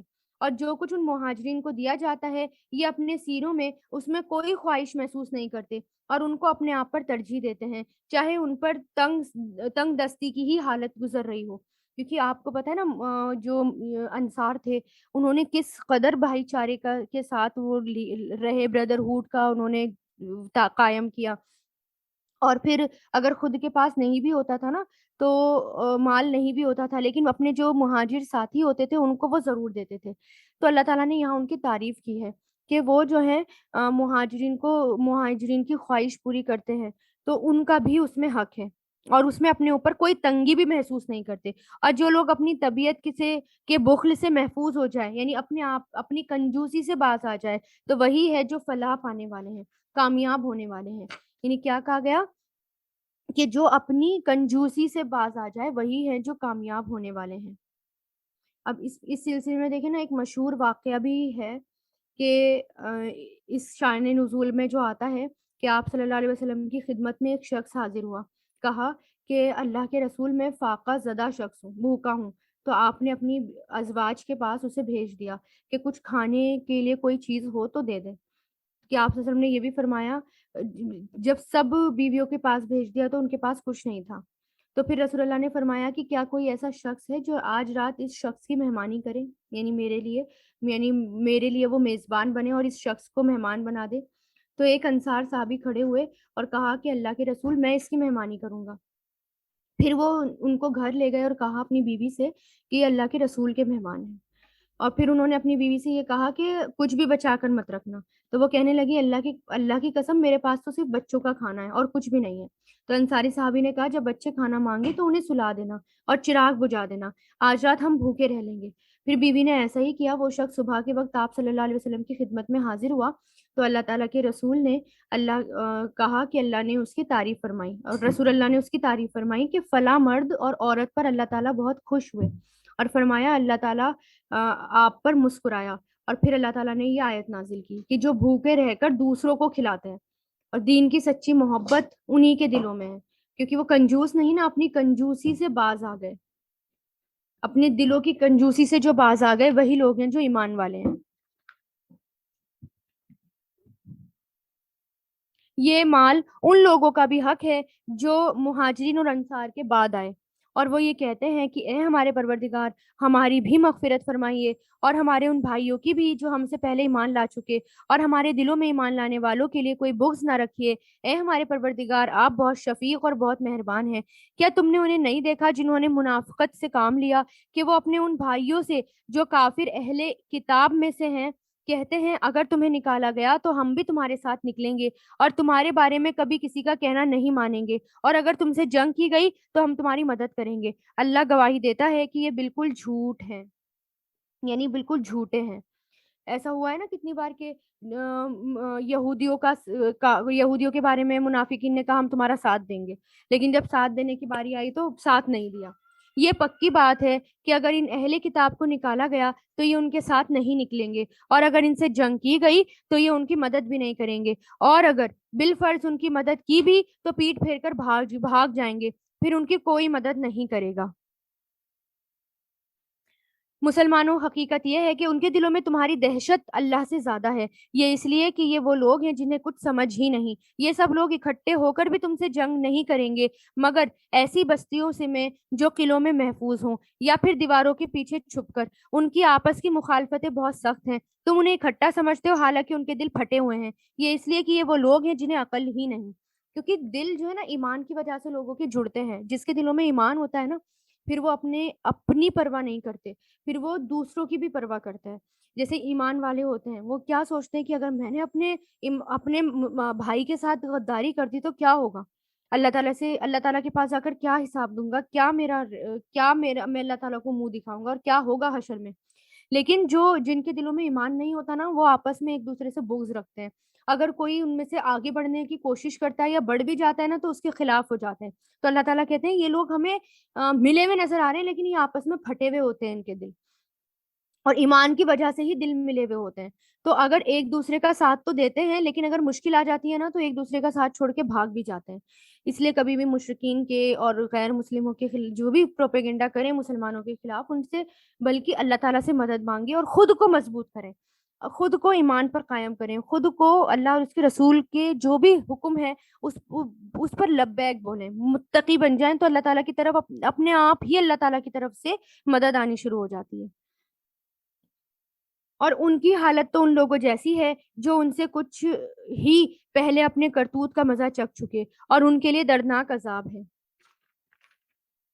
ان کی مثال شیطان کی سی ہے کہ وہ انسان سے کہتا ہے کافر ہو جا، پھر جب وہ کافر ہو جاتا ہے تو کہتا ہے کہ میں تجھ سے بری ہوں، میں اللہ سے ڈرتا ہوں جو سارے جہانوں کا پروردگار ہے۔ یعنی شیطان بھی اللہ سے ڈرتا ہے، لیکن ہمیں پھیر کر وہ اللہ تعالیٰ کے حکم سے ہٹا کر اور خود بھی ہٹ جاتا ہے کہ اب تمہارا معاملہ تمہارے ہاتھوں۔ چنانچہ ان دونوں کا انجام یہ ہے کہ وہ دونوں دوزخ میں ہوں گے جہاں وہ ہمیشہ رہیں گے، اور یہی ظلم کرنے والوں کی سزا ہے۔ اے ایمان والو، اللہ سے ڈرو اور ہر شخص یہ دیکھے کہ اس نے کل کیا کیا اور کیا آگے بھیجا، اور اللہ سے ڈرو، یقین رکھو جو کچھ تم کرتے ہو اللہ اس سے پوری طرح باخبر ہے۔ ہر شخص کیا دیکھے کہ اس نے کل کیا کیا، ہے نا۔ ہمارا برتھ ڈے آتا ہے، اگر ہم تیاری تو بہت کرتے ہیں، پارٹی بھی کریں گے، ہم باہر بھی جائیں گے، ہم بہت کچھ کریں گے، لیکن کبھی ہم نے یہ سوچا کہ میں نے پورا سال اپنا کیسے نکال دیا، میں نے کیا اچیو کیا اللہ کے راستے میں، میں نے دین کے لیے کیا کیا خدمت کی، ہے نا؟ تو کیونکہ قیامت کے دن ہمیں کوشچن آنسر دے دیے نا اللہ تعالیٰ نے، جو ہمارا وائوا ہوگا، اور ہمیں پتا بھی ہے سمپل سمپل 5 کوشچن ہم سے ہونے ہیں، 4 5، کہ اس کی عمر کے بارے میں، کہ اس نے کہاں لگائی اپنی عمر، جوانی کہاں، جوانی کہاں لگا دی، مال کہاں سے کمایا، مال کو کہاں خرچ کر دیا، اور جو کچھ سیکھا تھا اس پر عمل کتنا کیا۔ تو ہمیں یہی دیکھنا ہے ہر روز، اپنے آپ سے یہی کرنا ہے، آج کا دن میرا کیسا نکلا، میں نے کتنا اس کو برباد کیا، کتنا یوٹیلائز کیا۔ اور تم ان لوگوں جیسے نہ ہو جانا جو اللہ کو بھول بیٹھے تھے، تو اللہ نے انہیں خود اپنے آپ سے غافل کر دیا۔ وہی لوگ ہیں جو نافرمان ہیں۔ جنت والے اور دوزخ والے برابر نہیں ہو سکتے۔ جنت والے تو ہیں ہی وہ جو کامیاب ہیں، اور اگر ہم نے قرآن کسی پہاڑ پر اتارا ہوتا تو تم اسے دیکھتے کہ وہ اللہ کے روب سے جھکا جا رہا ہے اور پھٹا پڑتا ہے۔ اور ہم یہ مثالیں لوگوں کے سامنے اس لیے بیان کرتے ہیں تاکہ وہ غور اور فکر سے کام لیں۔ یعنی قرآن اتنی بڑی چیز ہے، معمولی چیز نہیں ہے۔ ہم معمولی سمجھتے ہیں، بور ہو جاتے ہیں، سننے کی کوشش نہیں کرتے، بیٹھنا ہمارے لیے مشکل ہو جاتا ہے۔ اگر 1.5 گھنٹہ بیٹھنا پڑے نا تو ہمیں لگتا ہے کہ کیوں میں بیٹھوں، کیوں میں اس قرآن کو سنوں، کچھ اور کام کرتے ہوئے سن لوں گی، ہے نا؟ تو ہمارے لیے مشکل ہو جاتا ہے۔ تو اللہ تعالیٰ مثال دے رہے ہیں کہ یہ بہت بڑی چیز ہے۔ قرآن ایسا ہے کہ اگر پہاڑ پر نازل کیا جاتا تو اس کے روب سے پھٹ جاتا، پھٹ پڑتا وہ۔ تو اس کو کم مت سمجھیں۔ اور اور قرآن جو ہے اس پر پھر غور و فکر کرنے کے لیے کہا کہ جو لوگ قرآن جن کو پیش کیا گیا، وہ جن کو بیان کیا گیا، وہ لوگ اس پر غور و فکر کرتے ہیں۔ تو اس پر غور و فکر کرنا ضروری ہے۔ تو اس سے یہ پتہ چلا، اہم بات یہ پتہ چلتی کہ پہاڑوں کے اندر بھی ایک سینس ہے، ایک احساس ہے، ایک شعور ہے، اپنے رب کو پہچانتے ہیں، جیسے ہدہد اپنے رب کو اس نے پہچانا تھا، ہے نا؟ اور اسی طرح مسجد نبوی میں جیسے کھجور کا تنا رونے لگا تھا رسول اللہ کے جانے سے، رسول اللہ کے چھوڑنے سے۔ تو ان سب چیزوں میں بھی سینس ہوتا ہے، کیونکہ سب اللہ تعالیٰ کی تسبیح کرتی ہیں۔ اور پھر یہ کہ اس میں کہ اگر ہمیں قرآن سمجھ میں نہ آ رہا ہو، غور و فکر ہم نہ کر پا رہے ہوں، تو اس کی تلاوت، جس کے دل سخت ہوں، قرآن جن کے دل بہت زیادہ سخت ہوں، تو وہ قرآن کو پڑھنا شروع کر دے، قرآن پر غور و فکر کرنا شروع کر دے، ان کے دل اپنے آپ نرم ہو جائیں گے۔ اور اللہ وہی ہے جس کے سوا کوئی معبود نہیں، وہ چھپی اور کھلی ہر بات کو جاننے والا ہے، وہی ہے جو سب پر مہربان، بہت مہربان ہے۔ اللہ وہی ہے جس کے سوا کوئی معبود نہیں، جو بادشاہ ہے، جو تقدس کا مالک ہے، یعنی جو پاک ہے، مقدس ہے، قدوس ہے، سلامتی دینے والا ہے، امن بخشنے والا ہے، سب پر نگہبان، بڑا اقتدار والا، ہر خرابی کی اصلاح کرنے والا، بڑائی کا مالک، پاک ہے اللہ اس شرک سے جو یہ سب کرتے ہیں۔ اللہ کے نام، اللہ وہی ہے جو پیدا کرنے والا ہے، وجود میں لانے والا ہے، صورتیں بنانے والا ہے، اسی کے سب اچھے اچھے نام ہیں۔ جب اللہ کو ان ناموں سے پکارا جاتا ہے تو اللہ تعالیٰ دعائیں سنتے ہیں، دعائیں قبول کرتے ہیں۔ آسمان اور زمین میں جتنی چیزیں ہیں وہ اس کی تسبیح کرتی ہیں۔ وہی ہے جو اقتدار کا مالک ہے اور حکم کا بھی مالک، زبردست حکمت والا ہے۔ الحمدللہ۔ سورہ ممتحنہ امتحان سے بنا ہے یہ، کہ امتحان لینا، یعنی کسی عورت کو جج کرنا، اس کا ٹیسٹ لینا۔ فیمیل کا ہے نا، یہ فیمیل کا صیغہ یہاں پر اپلائی کیا گیا ہے۔ تو اس میں جیسے کہ ہم نے پڑھا تھا نا کہ جو صلح حدیبیہ ہوئی تھی، اور صلح حدیبیہ میں کچھ شرطیں طے ہوئی تھی کہ مسلمان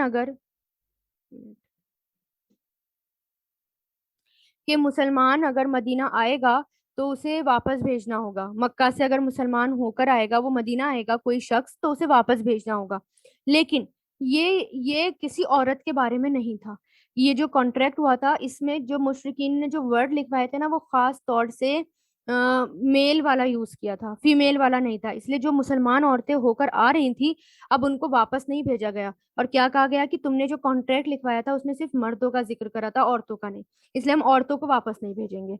تو پھر اب عورت اگر آ رہی ہے تو پھر وہ ایسے نہیں کہ کوئی بھی عورت آ رہی ہے تو اس کو پھر مدینہ میں انٹری کرنے دے دی جائے۔ انٹری پہلے اس سے پوچھنا ہوگا اس کے آنے کا مقصد کیا ہے، اس سے بیعت لینی ہوگی، اس سے جو ہے اس کا امتحان لینا ہوگا، یعنی اس سے سوال جواب اور اس سے بیعت لینی ہوگی، امتحان لینا ہوگا، تب اس کو جو ہے مدینہ میں رہنے دیا جائے. ایسا نہ ہو کہ کوئی جاسوس بھی بن کر آ سکتی ہے نا, کسی کو جاسوس بنا کر بھیجا جا سکتا ہے, یا کسی کو سازشوں کے خلاف بھی بھیجا جا سکتا ہے.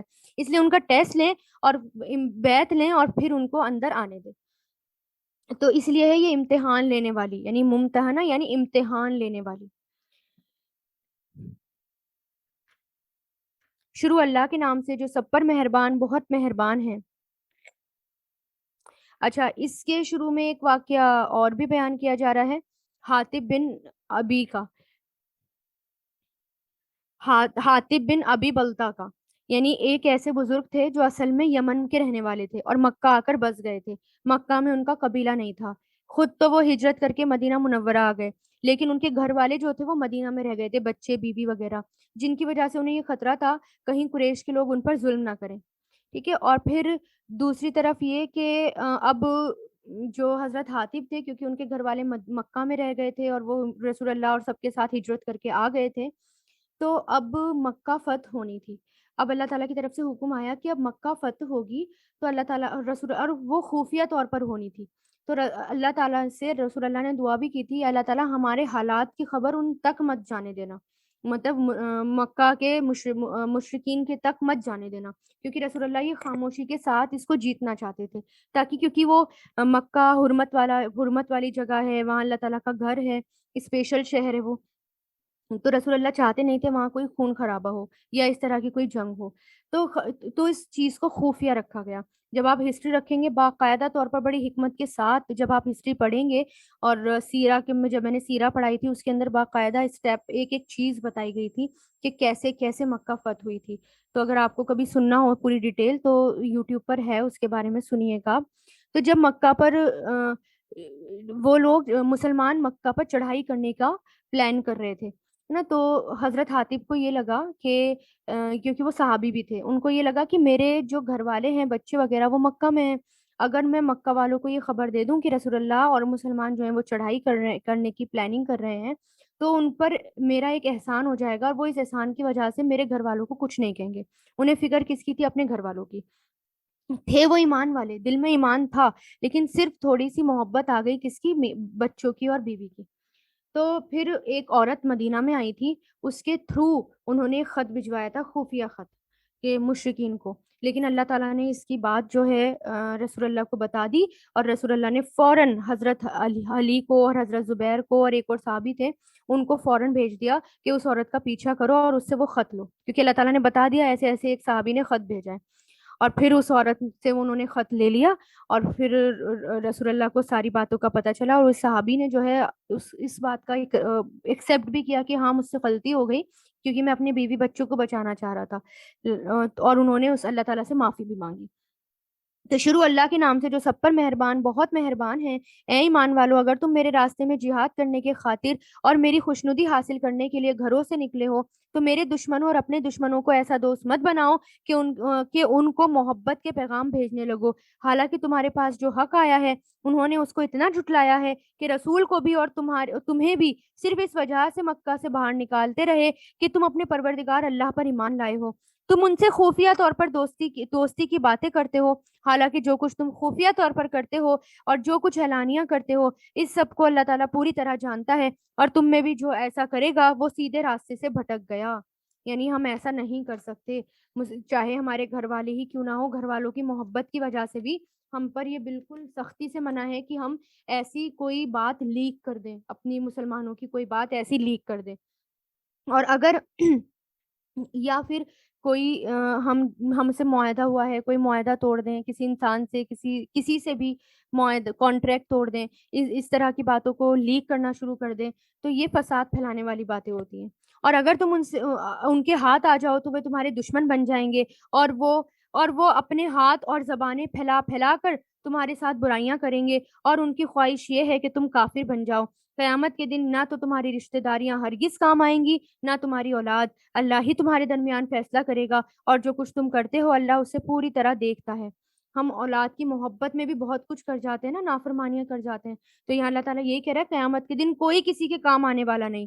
تمہارے لیے ابراہیم اور ان کے ساتھیوں میں بہترین نمونہ ہے, جب انہوں نے اپنی قوم سے کہا تھا ہمارا تم سے اور اللہ کے سوا تم جن جن کی عبادت کرتے ہو ان سے کوئی تعلق نہیں, ہم تمہارے عقیدے کے منکر ہیں، تو ہمارے اور تمہارے درمیان ہمیشہ کے لیے دشمنی اور بغض پیدا ہو گیا جب تک تم صرف ایک اللہ پر ایمان نہ لے آؤ۔ البتہ ابراہیم نے اپنے باپ سے یہ ضرور کہا تھا کہ میں آپ کے لیے مغفرت کی دعائیں ضرور مانگوں گا، اگرچہ اللہ کے سامنے آپ کو کوئی فائدہ پہنچنے کا کوئی اختیار میں نہیں رکھتا۔ اے ہمارے پروردگار، آپ ہی پر ہم نے بھروسہ کیا ہے، اور آپ ہی کی طرف ہم رجوع کرتے ہیں، اور آپ ہی کی طرف ہم سب کو لوٹ کر جانا ہے۔ تو ابراہیم علیہ السلام کا واقعہ ایک دم سے کیوں بیان کیا گیا؟ کیونکہ سب ابراہیم علیہ السلام کو مانتے تھے، ابراہیم علیہ السلام پر عقیدہ رکھتے تھے، تو کیا کہا کہ دیکھو ابراہیم علیہ السلام نے بھی جو ہے اپنے باپ کو چھوڑا، اپنی قوم کو چھوڑا، اللہ تعالیٰ کی خاطر سب کو چھوڑا، صرف ایمان والے ساتھ تھے۔ تو کسی کی محبت اللہ تعالیٰ سے بڑھ کر نہیں ہو سکتی۔ کسی کی محبت چاہے ہماری اولاد کی ہو، ہمارے گھر والوں کی ہو، ہمارے ماں باپ کی ہو، اگر جہاں اللہ اور اس کے رسول کی نافرمانی والی بات آ گئی وہاں پر رک جائیں، چھوڑ دیں، پھر ان کی محبت پھر قیامت کے دن کام نہیں آئے گی۔ اگر کوئی ہمیں اللہ تعالیٰ کی نافرمانی کرنے کو کہہ رہا ہے تو رک جائیں، پھر وہ اللہ سے بڑا نہیں، اللہ سب سے بڑے ہیں، اور اللہ اور اس کے رسول کے آگے کسی کی بات نہیں ماننی، کسی مخلوق کی بات نہیں ماننی۔ اور اے ہمارے پروردگار، ہمیں کافروں کا تختہ مشق نہ بنائیے، اور اے ہمارے پروردگار ہماری مغفرت فرما دیجیے، یقیناً آپ اور صرف آپ ہی کی ذات وہ ہے جو زبردست حکمت والی ہے۔ بہت بہترین دعا ہے، اس کو پڑھنا چاہیے تاکہ ہم کسی کے لیے فتنہ نہ بنے اور نہ کوئی ہمارے لیے فتنہ بنے۔ مسلمانوں، یقیناً تمہارے لیے ان لوگوں کے طرز عمل میں بہترین نمونہ ہے، ہر اس شخص کے لیے جو اللہ اور روز آخرت سے ایمان رکھتا ہو، اور جو شخص منہ موڑے تو یاد رکھنا اللہ سب سے بے نیاز اور بذات خود تعریف کے لائق ہے۔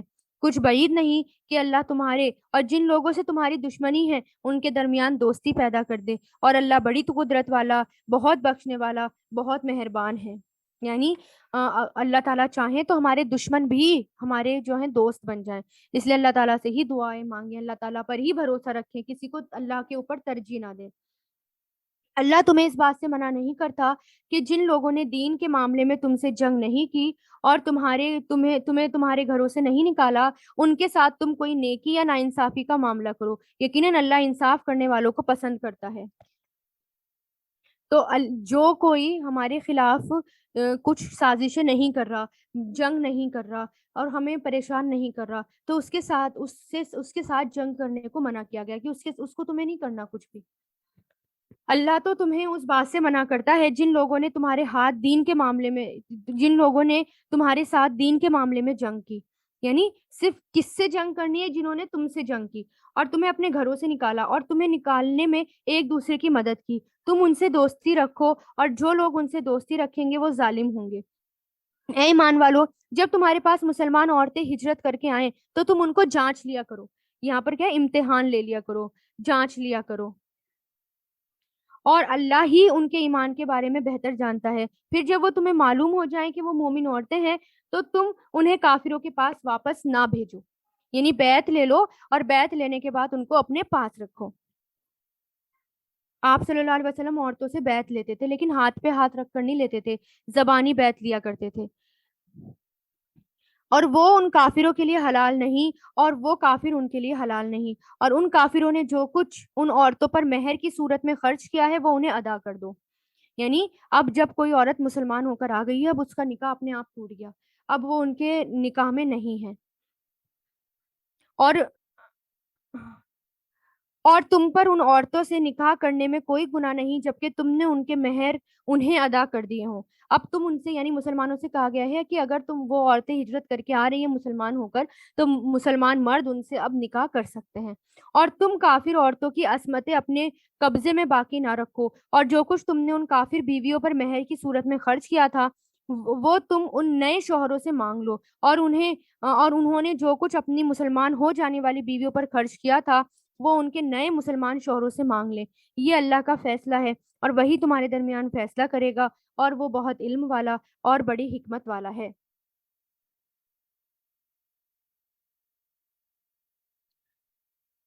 اب یہاں پر یعنی کیا کہا کہ آپس میں مہر ان کو دے کر، اور جو انہوں نے دیا تھا ان کا واپس دے کر، یعنی جو مشرکین تھے مان لیں، اگر کوئی عورت مسلمان ہو کر آ رہی ہے اور وہ آ رہا ہے کہ میں نے اس کو مہر دیا تھا واپس کرو، تو ان کو ان کے مہر واپس کر دو اور ان بیویوں سے نکاح کر لو۔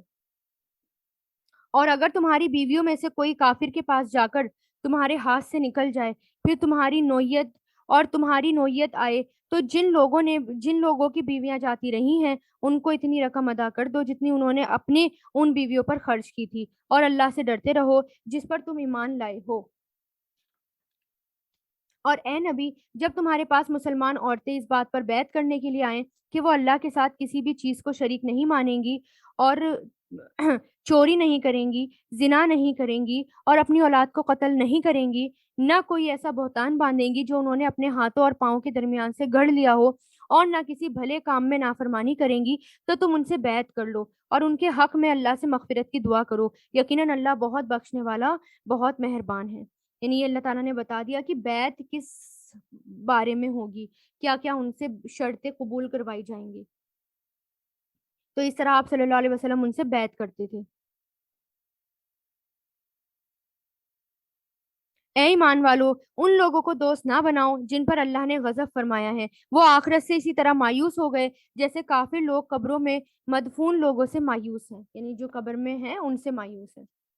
یعنی ان کو منع کیا گیا اب کہ جس سے اللہ تعالیٰ ناراض ہیں، منافقین ہیں اور جو اللہ کے دشمن ہیں، اب ان کو دوست نہ بناؤ۔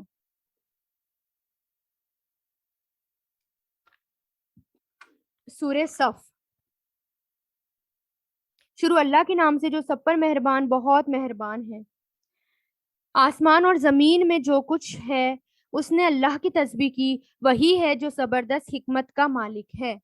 اب یہاں پر بھی کیا ہے؟ تسبیح۔ تو جب بھی تسبیح کی بات آئے نا تو تسبیح پڑھا کریں، سبحان اللہ و بحمدہ سبحان اللہ العظیم۔ ہر کوئی تسبیح کر رہا ہے تو ہم تسبیح کیوں نہ کریں؟ تو اس لیے جب جو بھی کوئی ہے، ہر چیز آسمان میں تسبیح کر رہی ہے، اور دیکھیں پہلی صورت میں بھی اس کی شروعات بھی اسی طرح ہوئی، یہ والی صورت کی شروعات بھی اسی طرح ہو رہی ہے، تو ہمیں بھی کیا کرنا ہے؟ تسبیح کرنی ہے اللہ تعالیٰ کی۔ اے ایمان والو، تم ایسی بات کہتے ہو جو کرتے نہیں ہو۔ اللہ کے نزدیک یہ بات بڑی قابل نفرت ہے کہ تم ایسی بات کہو جو کرو نہیں۔ یعنی اب جو بات مسلمان جو ہے، یعنی رسول اللہ صلی اللہ علیہ وسلم جو بات کہہ دیں، یا جو بات مسلمانوں کو کہا جا رہا ہے کہ کرو، تو وہ بات ہمیں کرنی ہے۔ ایسا نہیں کہ ہم زبان سے بول دیں اور دل سے اس کو کرے بھی نہ، ہے نا؟ یعنی ہماری بات میں اور ہمارے فعل میں کانٹرڈکشن نہیں ہونا چاہیے، یہ سخت ناپسندیدہ ہے اور اس کو روکا گیا اس بات سے۔ حقیقت یہ ہے کہ اللہ ان لوگوں سے محبت کرتا ہے جو اس کے راستے میں اس طرح صف بنا کر لڑتے ہیں جیسے وہ سیسا پلائی ہوئی عمارت ہو۔ یعنی جو لائن کو پر کرتے ہیں، صفے بناتے ہیں، ایسے لوگوں کو اللہ تعالیٰ جو ہے وہ پسند کرتے ہیں۔ تو صف کی، جب سورہ صافات میں بھی صف کی اہمیت پتہ چل گئی، لائن کی اہمیت، اور یہاں پر بھی دیکھیں سورہ صف، یہاں پر بھی لائن کی اہمیت پتہ چل گئی ہے نا؟ فرشتے بھی جو ہیں صفوں میں ہوتے ہیں، بہترین طریقے سے صف بناتے ہیں، پرندے بھی صف بناتے ہیں۔ ہمیں بھی کیا کرنا چاہیے؟ ہمیں بھی لائن بنانی چاہیے۔ قیامت کے دن بھی مخلوق جو ہیں وہ صفوں کی شکل میں حاضر ہوں گی، ہے نا؟ جنتی بھی جنت کے اندر جب جائیں گے تو کہا جاتا ہے 120 صفیں ہوں گی، ہے نا؟ اور اس میں سے 80 امت محمدیہ کی ہوں گی۔ تو ہمیں جو ہے صف بنانی، رسول اللہ نے فرمایا اس ذات کی قسم جس کے ہاتھ میں محمد صلی اللہ علیہ وسلم کی جان ہے، اللہ کے راستے میں ایک صبح اور ایک شام نکلنا دنیا اور ما فیہا سے بہتر ہے، اور تم میں سے کسی کا صف میں کھڑے ہونا، یعنی لائن میں کھڑے ہونا ایک آرگنائز طریقے سے، 60 سال کی نماز سے بہتر ہے۔ یعنی جو نفلی نمازوں کی طرف یہاں پر اشارہ ہے، اور نماز کا حسن صف ہی ہے، اور صف کی درستگی پر دلوں کی درستگی کا انحصار ہے۔ یعنی اگر صف بنا کر لائن بنا کر نمازیں پڑھی جائیں گی تو دلوں میں بھی وہ دلوں کو بھی درست کریں گی۔ اور ایسے صف بناؤ جیسے سیسا پلائی ہوئی دیوار۔ مطلب کیا ہے سیسا پلائی ہوئی دیوار؟ دیکھیے کبھی سیسا پلائی ہوئی کہ جتنے بھی ہول ہوتے ہیں نا، اگر اوپر سے سیسا ڈال دیا جائے پگھلا کر دیوار پہ، جتنے بھی ہول ہوتے ہیں نا، اگر بچے ہوئے ہوں، تھوڑے بہت چھید بھی ہوں، تو وہ بھی بند ہو جاتے ہیں، تو اس طرح بالکل پلین ہو جاتی ہے۔ تو اس طرح صفے بناؤ۔ اور وہ وقت یاد کرو جب موسیٰ نے اپنی قوم سے کہا تھا، اے میری قوم کے لوگوں، تم مجھے تکلیف کیوں پہنچاتے ہو حالانکہ تم جانتے ہو کہ میں تمہارے پاس اللہ کا پیغمبر بن کر آیا ہوں۔ پھر جب انہوں نے ٹیڑھا راستہ اختیار کیا تو اللہ نے ان کے دلوں کو ٹیڑھا کر دیا، اور اللہ تعالیٰ نافرمان لوگوں کو ہدایت تک نہیں پہنچاتا۔ اور وہ وقت یاد کرو جب عیسیٰ ابن مریم نے کہا تھا اے بنو اسرائیل میں تمہارے پاس اللہ کا ایسا پیغمبر بن کر آیا ہوں کہ مجھ سے پہلے جو تورات نازل کی گئی تھی میں اس کی تصدیق کرنے والا ہوں اور اس رسول کی کو خوشخبری دینے والا ہوں جو میرے بعد آئے گا جس کا نام احمد ہوگا۔ اچھا یہاں سے ایک عجیب بات یہ پتہ چلتی ہے کہ سارے رسول نے کیا کہا، اے میری قوم، اے میری قوم، جتنا آپ نے پڑھ لیا نا پیغمبروں کا اے میری قوم، لیکن صرف عیسیٰ علیہ السلام کہتے ہیں اے بنو اسرائیل، اے بنی اسرائیل، ہے نا، کیونکہ ان کے والد نہیں تھے، ان کی ماں تھی۔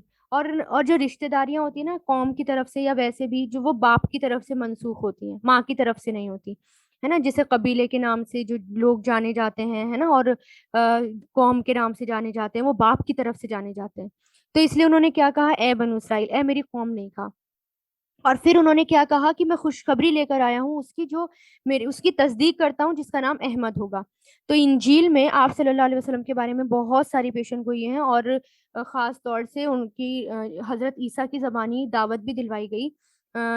آپ صلی اللہ علیہ وسلم کی تصدیق کرنے کو بھی کہا گیا کہ میرے بعد جو احمد آئیں گے ان کی تصدیق کرنی ہے، اور خاص طور سے رسول اللہ کی طرف انہوں نے دعوت بھی دی تھی۔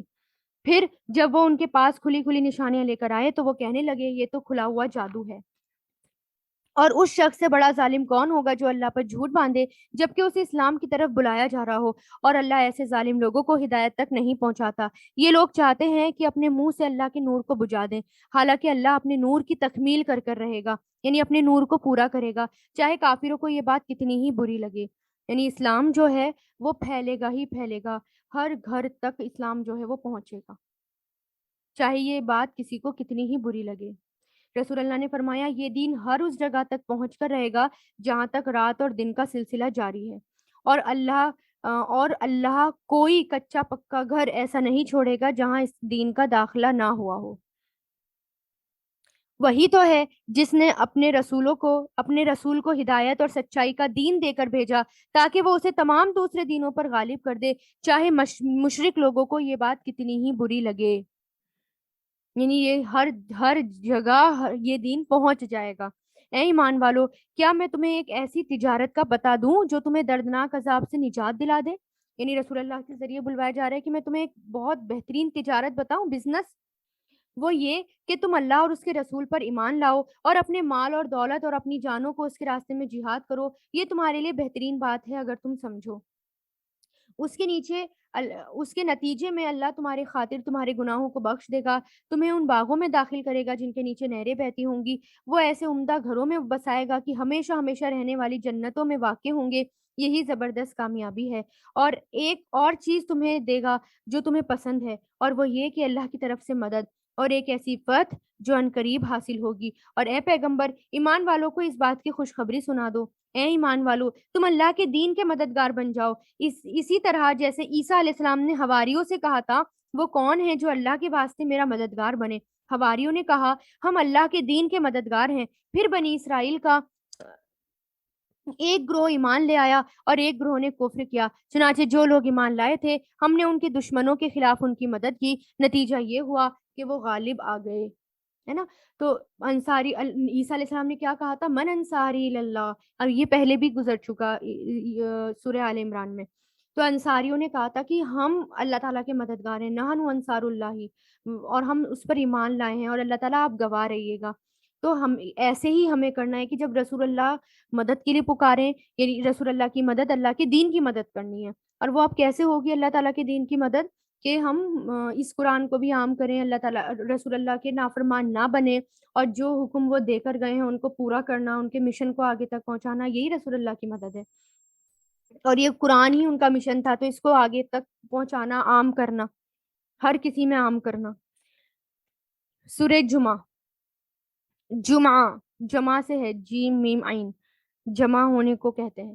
اچھا، ہفتے کے دنوں میں سے صرف جمعے کے نام پر یہ صورت ہے، باقی اور کسی کی ہے کوئی ہفتے کی صورت یا سورہ ہفتہ یا اور کوئی سورہ؟ صرف جمعے کے نام پر صورت ہے یہ۔ اور جمعہ جو ہے، سورہ جمعہ یعنی فرائیڈے کا دن بھی جو ہے مسلمانوں کے لیے بہت بہترین دن ہوتا ہے، اور اس کی شروعات بھی جو ہے، اس سورہ کی شروعات بھی جو ہے وہ تسبیح سے ہو رہی ہے، اور جمعے کی جو ہے بہت فضیلتیں بتائی جاتی ہیں جو ہم آگے ابھی دیکھیں گے جب جمعے کے بارے میں آئے گا۔ شروع اللہ کے نام سے جو سب پر مہربان بہت مہربان ہے۔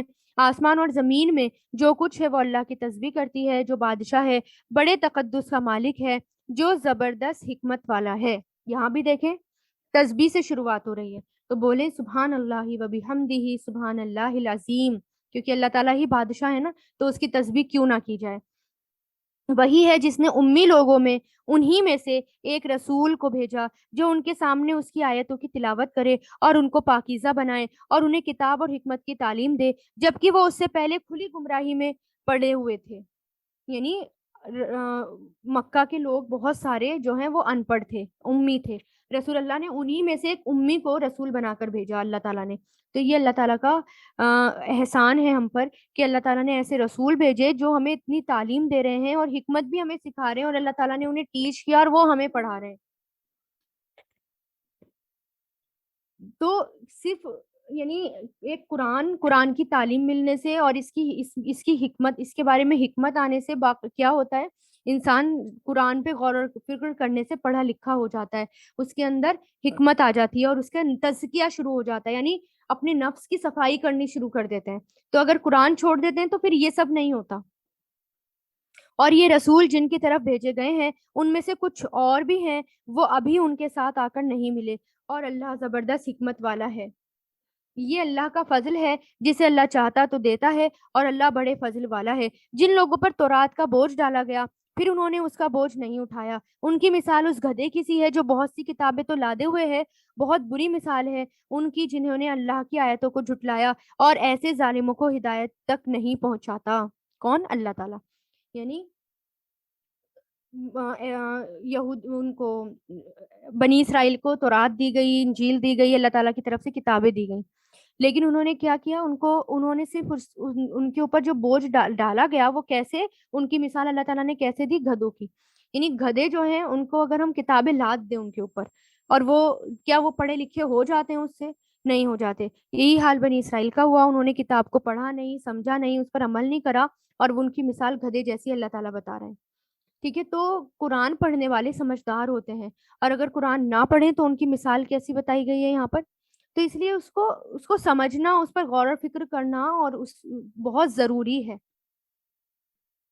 اور اے پیغمبر ان سے کہو کہ اگر تمہارا دعویٰ یہ ہے کہ سارے لوگوں کو چھوڑ کر تم ہی اللہ کے دوست ہو تو موت کی تمنا کرو اگر تم سچے ہو۔ کن سے کہا گیا ہے؟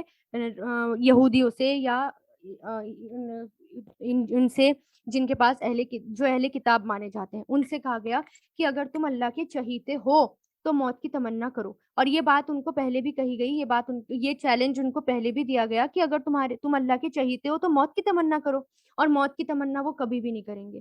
کیوں؟ کیونکہ مومن جو ہوتا ہے اگر اس کو موت آتی ہے تو اس کو اچھا لگتا ہے کہ ہاں اب میری آزمائشیں ختم ہو رہی ہیں، وہ سکون میں ہوتا ہے۔ لیکن اس کے علاوہ موت کی تمنا تو کوئی بھی نہیں کرتا، اور جو بہت زیادہ گنہگار ہوتا ہے اسے اور زیادہ ڈر لگتا ہے موت سے۔ اور انہوں نے اپنے ہاتھوں سے جو اعمال آگے بھیج رکھے ہیں اس کی وجہ سے وہ کبھی بھی موت کی تمنا نہیں کریں گے، اور اللہ ان ظالموں کو خوب جانتا ہے۔ کہو جس موت سے تم بھاگتے ہو وہ تمہیں ضرور آئے گی، ضرور تم سے ملنے والی ہے، پھر تمہیں اس اللہ کی طرف لوٹایا جائے گا جسے تمام پوشیدہ یعنی چھپی ہوئی اور کھلی ہوئی باتوں کا علم ہے، پھر وہ تمہیں بتائے گا کہ تم کیا کیا کرتے تھے۔ اے ایمان والو، اب یہاں پر جمعے کے دن کے بارے میں آیات آ رہی ہیں کہ کیونکہ یہ سورہ جمعہ ہے، اور اس کے بارے میں یہاں پر تعلیم دی گئی ہے کہ جمعے کا دن مومنوں کے لیے سیکھنے کا دن ہوتا ہے، اجتماع کا دن ہوتا ہے، اکٹھے ہونے کا دن ہوتا ہے، علم حاصل کرنا خطبے کے ذریعے، ہے نا، خطبہ عبادت کا حصہ ہوتا ہے، اور عبادت کا حصہ ہے، نماز کا حصہ ہے۔ اور پھر جمعے کے دن کی افضل ترین باتیں بھی آتی ہیں کہ رسول اللہ نے فرمایا اللہ کے نزدیک دنوں میں سب سے افضل دن جمعے کا دن ہوتا ہے، بہترین دن جس میں سورج طلوع ہوتا ہے وہ جمعے کا ہوتا ہے۔ اس دن میں آدم علیہ السلام پیدا کیے گئے، اور اسی میں ان کو جنت میں داخل کیا گیا، اور اسی دن ان کو جنت سے نکالا بھی گیا۔ یہ مسلمانوں کے لیے عید کا دن ہے، اس لیے خاص اسپیشل اس دن کا روزہ رکھنے کو منع کیا گیا۔ تمام دنوں کا سردار ہے یہ۔ حضرت آدم علیہ السلام اس میں پیدا ہوئے، اسی دن زمین پر اترے، اور پھر وفات بھی ان کی اسی دن ہوئی، قیامت بھی اسی دن آئے گی، کیونکہ مقرب فرشتے، زمین اور آسمان، ہوائیں، پہاڑ، سمندر جمعے کے دن بڑے ڈرے سہمے رہتے ہیں ایسا نہ ہو قیامت آ جائے. اور یہ طہارت کا دن ہے، پاک صاف ہونے کا دن ہے. اس کی بہت حدیثیں آتی ہیں، بہت اچھی اچھی کے اسپیشل اٹھائے جائیں گے وہ دن جو خاص طور سے جمعے کا اہتمام کرتے ہیں نا. اور جمعے کے دن خاص طور سے عید کی طرح وہ بناتے ہیں، یعنی اسپیشل تھوڑے سے اسپیشل کپڑے پہن کر، مطلب سارے کپڑوں میں تھوڑے اچھے کپڑے جمعے کے دن پہن کر، اور خاص طور سے نماز پڑھنا اور اسپیشل دن کی طرح بنانا. تو وہ بھی اسپیشل طریقے سے اٹھیں گے قیامت کے نزدیک، اور ان کو اسپیشل ٹریٹمنٹ ان کے ساتھ کیا جائے گا، جس کو دیکھ کر سب رشک کریں گے کہ کاش ہم نے بھی اہتمام کیا ہوتا جمعے کے دن کا. اے ایمان والو، جب جمعے کے دن نماز کے لیے پکارا جائے تو اللہ کے ذکر کی طرف لپکو، خرید اور فروخت کو چھوڑ دو، یہ تمہارے لیے بہتر ہے اگر تم سمجھو. پھر جب نماز پوری ہو جائے تو زمین میں پھیل جاؤ اور اللہ کا فضل تلاش کرو تاکہ تمہیں فلاح نصیب ہو. تو جمعے کے دن نا، جب جمعے کا ٹائم ہوتا ہے، سب کام چھوڑ کر، بزنس، تجارت سب چھوڑ کے، کھانا پکانا سب، جمعے کی نماز کے لیے نکلنا چاہیے، جمعہ پڑھنا چاہیے. اور پھر اس کے بعد جب جمعہ ہو جائے اس کے بعد پھر اپنے نارمل روٹین میں آ جائیں. اور اسی کا حکم دیا گیا. اور اس کے پیچھے ایک شان نزول بھی آتا ہے، یعنی جو آیت آ رہی ہیں. اور جب کچھ لوگوں نے کوئی تجارت یا کھیل کود دیکھا تو اس کی طرف دوڑ پڑے اور تمہیں کھڑا ہوا چھوڑ دیا، اور کہہ دو کہ جو کچھ اللہ کے پاس ہے وہ تجارت اور کھیل سے کہیں زیادہ بہتر ہے، اور اللہ سب سے بہتر رزق دینے والا ہے. یعنی آپ صلی اللہ علیہ وسلم جمعے کے دن خطبہ دے رہے تھے تو ایک تجارتی قافلہ باہر سے آیا. قافلے آتے ہیں، کارواں آتے ہیں، تو ایک بزنس کا کارواں آیا باہر سے.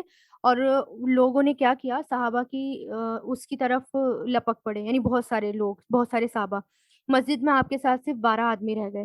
صورت حال دیکھ کر رسول اللہ نے فرمایا، اس ذات کی قسم جس کے ہاتھ میں میری جان ہے، اگر تم سارے چلے جاتے اور کوئی بھی نہ بچتا تو اس وادی میں آگ بہہ پڑتی اور جو تمہیں بہا کر لے جاتی. پھر یہ آیت نازل ہوئی، یعنی عذاب آ جاتا اسی وقت. پھر یہ آیتیں نازل ہوئی، پھر یہ حکم آیا کہ کیونکہ کچھ ہی مخلص صحابہ بچے تھے، باقی سب بھاگ گئے تھے. اور پھر یہ کیا کہا گیا کہ جب جمعے کا ٹائم ہو تو کوئی بھی بزنس، کوئی بھی تجارت، کوئی بھی خرید و فروخت نہیں کرنی، خاص طور سے اس سے روکا گیا. اور بہت گناہ ہے اس میں یہ کرنے سے. اگر کوئی نہ بچتا اس وقت تو عذاب آ جاتا. تو پھر اس کے بعد پھر ان کو وارننگ دی گئی کہ جب جمعے کا وقت ختم ہو جائے اس کے بعد پھر زمین پر پھیل جاؤ، پھر اللہ تعالیٰ کا فضل تلاش کرو. پھر روکا نہیں گیا. سورہ منافقون. شروع اللہ کے نام سے جو سب پر مہربان، بہت مہربان ہے. جب منافق لوگ تمہارے پاس آتے ہیں تو کہتے ہیں ہم گواہی دیتے ہیں کہ آپ اللہ کے رسول ہیں، اور اللہ جانتا ہے کہ آپ واقعی اس کے رسول ہیں. اور اللہ یہ بھی گواہی دیتا ہے کہ یہ منافق لوگ جھوٹے ہیں. یعنی منافقین کے بارے میں یہ صورت نازل ہوئی کیونکہ یہ جو بات زبان سے کہہ رہے ہیں نا، ان کے دلوں میں یہ بات نہیں تھی. اور اللہ تعالیٰ بتا رہے ہیں کہ یہ لوگ جھوٹے ہیں، جھوٹا ہونے کی یہ لوگ گواہی دے رہے ہیں. تو منافقین کی صفت میں کیا کیا ہے کہ وہ جھوٹ بولا کرتے ہیں، وعدہ خلافی کرتے ہیں، امانت جو رکھوائی جائے تو اس میں خیانت کرتے ہیں، اچھا اخلاق اور دین کی سمجھ بوجھ جو ہے وہ ان میں نہیں ہوتی. اور صحابہ کرام بھی نفاق سے بہت ڈرتے تھے. اور ہمارا حال کیا ہے کہ ہم نفاق سے نہیں ڈرتے.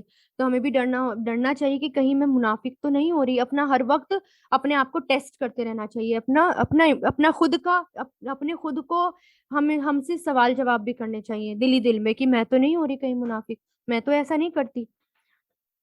انہوں نے اپنی قسموں کو ایک ڈھال بنا رکھا ہے.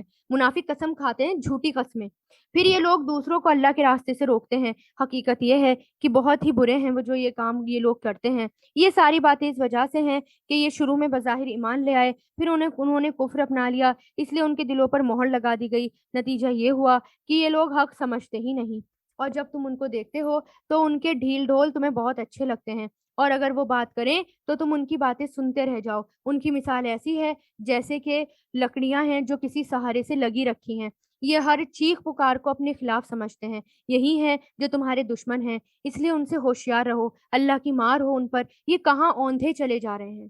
یعنی منافقین کے اوپر رہا ہے کہ فزیکلی وہ بہت اچھی اچھی باتیں کرتے ہیں، بہت اچھے نظر آئیں گے، دیکھنے میں بھی اچھے، ڈھیل ڈھول بھی، فزیکلی بھی بہت اچھے نظر آئیں گے، بڑے فٹ فاٹ. لیکن ان سے دور رہو، یہ کیونکہ یہ منافق ہیں، ان کے اندر نفاق ہے. کیونکہ حدیث میں یہ بھی آتا ہے نا کہ رسول اللہ نے فرمایا مجھے اپنی امت پر سب سے زیادہ اس منافق کا ڈر ہے جو زبان دراز ہوتا ہے، یعنی بہت اچھی اچھی باتیں کرتے ہیں، بہت میٹھی میٹھی باتیں زبان سے، اور دل میں نفاق ہوتا ہے. اور جب ان سے کہا جاتا ہے کہ آؤ اللہ کے رسول تمہارے حق میں مغفرت کی دعائیں کریں، تو یہ اپنے سروں کو مٹکاتے ہیں، اور تم انہیں دیکھو گے کہ وہ بڑے گھمنڈ کے عالم میں بے رخی سے کام لیتے ہیں. یعنی منافقین کا حال صرف بتا رہے ہیں اللہ تعالیٰ کیسے ہوتے ہیں. اے پیغمبر، ان کے حق میں دونوں باتیں برابر ہیں، چاہے آپ ان کے لیے مغفرت کی دعائیں کریں یا نہ کریں، اللہ انہیں ہرگز بھی نہیں بخشے گا.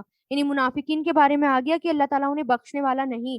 یقین جانو اللہ ایسے نافرمان کو ہدایت تک نہیں پہنچاتا. یہی تو ہیں جو کہتے ہیں کہ جو لوگ رسول کے پاس ہیں اور ان پر جو خرچ نہ کرو یہاں تک کہ یہ خود ہی الگ ہو جائیں، منتشر ہو جائیں، حالانکہ آسمان اور زمین کے تمام خزانے اللہ کے ہیں. لیکن منافق لوگ یہ سمجھتے ہی نہیں.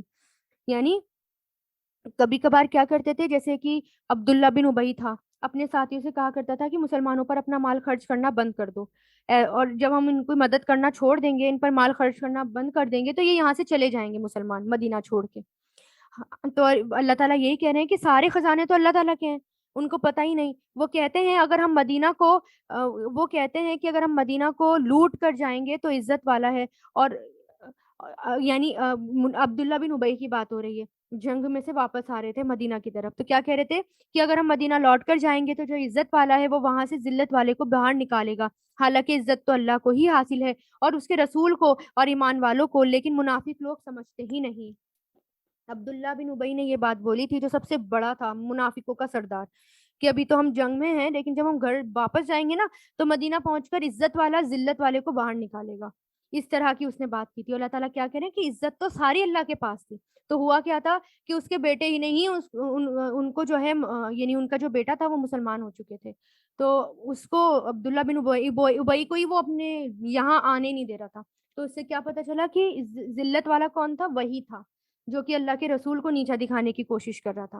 اے ایمان والو، تمہاری دولت اور تمہاری اولاد تمہیں اللہ کی یاد سے غافل نہ کرنے پائے، اور جو لوگ ایسا کریں گے وہ بڑے گھاٹے کا سودا کرنے والے ہوں گے. اور ہم نے تمہیں جو رزق دیا ہے اس میں سے اللہ کے حکم کے مطابق خرچ کر لو، اس سے پہلے کہ تم پر موت آ جائے اور وہ کہے کہ اے میرے پروردگار، تو نے مجھے تھوڑی دیر کے لیے مہلت کیوں نہ دے دی، میں خوب صدقہ کرتا اور خوب نیک لوگوں میں شامل ہو جاتا.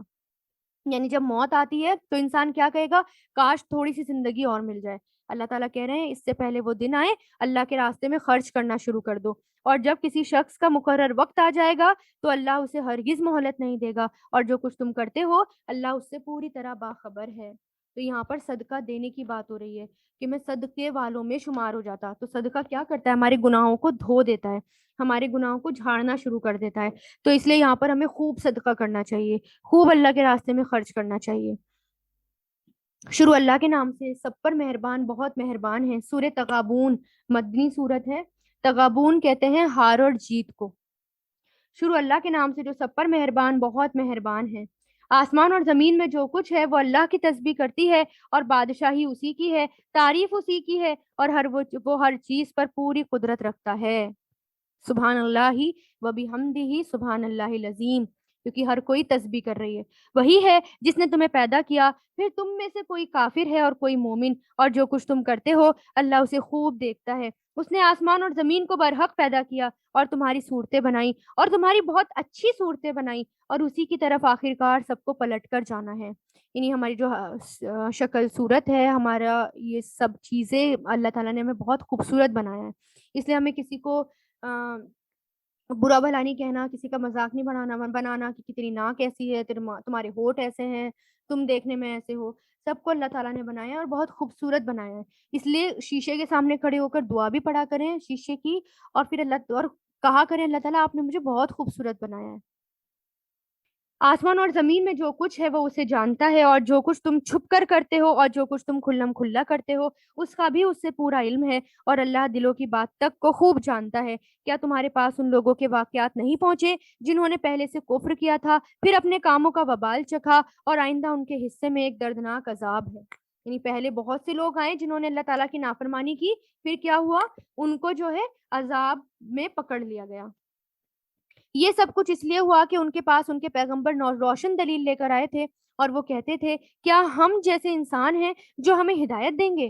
غرض انہوں نے کفر کیا اور منہ موڑا، اور اللہ نے بھی بے نیازی برتی، اور اللہ بالکل بے نیاز ہے، بذات خود تعریف کے لائق۔ اور جن لوگوں نے کفر اپنایا ہے وہ یہ دعویٰ کرتے ہیں کہ انہیں کبھی دوبارہ زندہ نہیں کیا جائے گا۔ کہہ دو کیوں نہیں؟ میرے پروردگار کی قسم، تمہیں ضرور دوبارہ زندہ کیا جائے گا، پھر تمہیں بتایا جائے گا کہ تم کیا کچھ کیا کرتے تھے، اور اللہ کے لیے یہ معمولی سی بات ہے۔ لہٰذا اللہ پر اور اس کے رسول پر اور اس روشنی پر ایمان لے آؤ جو ہم نے نازل کی۔ کون سی؟ یعنی اس قرآن پر۔ اور اس دن ہوگی، ہاں، اور جو کچھ تم کرتے ہو اور اس سے وہ پوری طرح باخبر ہے۔ اور یہ دوسری زندگی اس دن ہوگی جب اللہ تمہیں روز قیامت، روز محشر اکٹھا کرے گا۔ وہ ایسا دن ہوگا جس میں کچھ لوگ دوسروں کو حسرت میں ڈال دیں گے، اور جو شخص اللہ پر ایمان لایا ہوگا اور اس نے نیک عمل کیے ہوں گے، اللہ ان کے گناہوں کو معاف کر دے گا اور اس کو ایسے باغوں میں داخل کرے گا جس کے نیچے نہریں بہتی ہوں گی، جس میں وہ ہمیشہ ہمیشہ رہیں گے۔ یہی بڑی کامیابی ہے۔ یعنی قیامت کے دن ایک دوسرے سے لوگ حسرت میں پڑے ہوئے ہوں گے، ایک دوسرے سے لڑ رہے ہوں گے۔ اور اس قرآن میں اس میں تغابون کا لفظ آیا ہے نا، جس کا مفہوم یہ ہے کہ لوگ ایک دوسرے کو نقصان یا حسرت میں مبتلا کریں گے۔ تغابون یعنی ہار جیت کا دن ہوگا، تو اس دن دوسروں کو دیکھ کر بھی حسرت کریں گے، کاش میں نے اس جیسے عمل کیے ہوتے، کاش میرے بھی درجات بلند ہوتے۔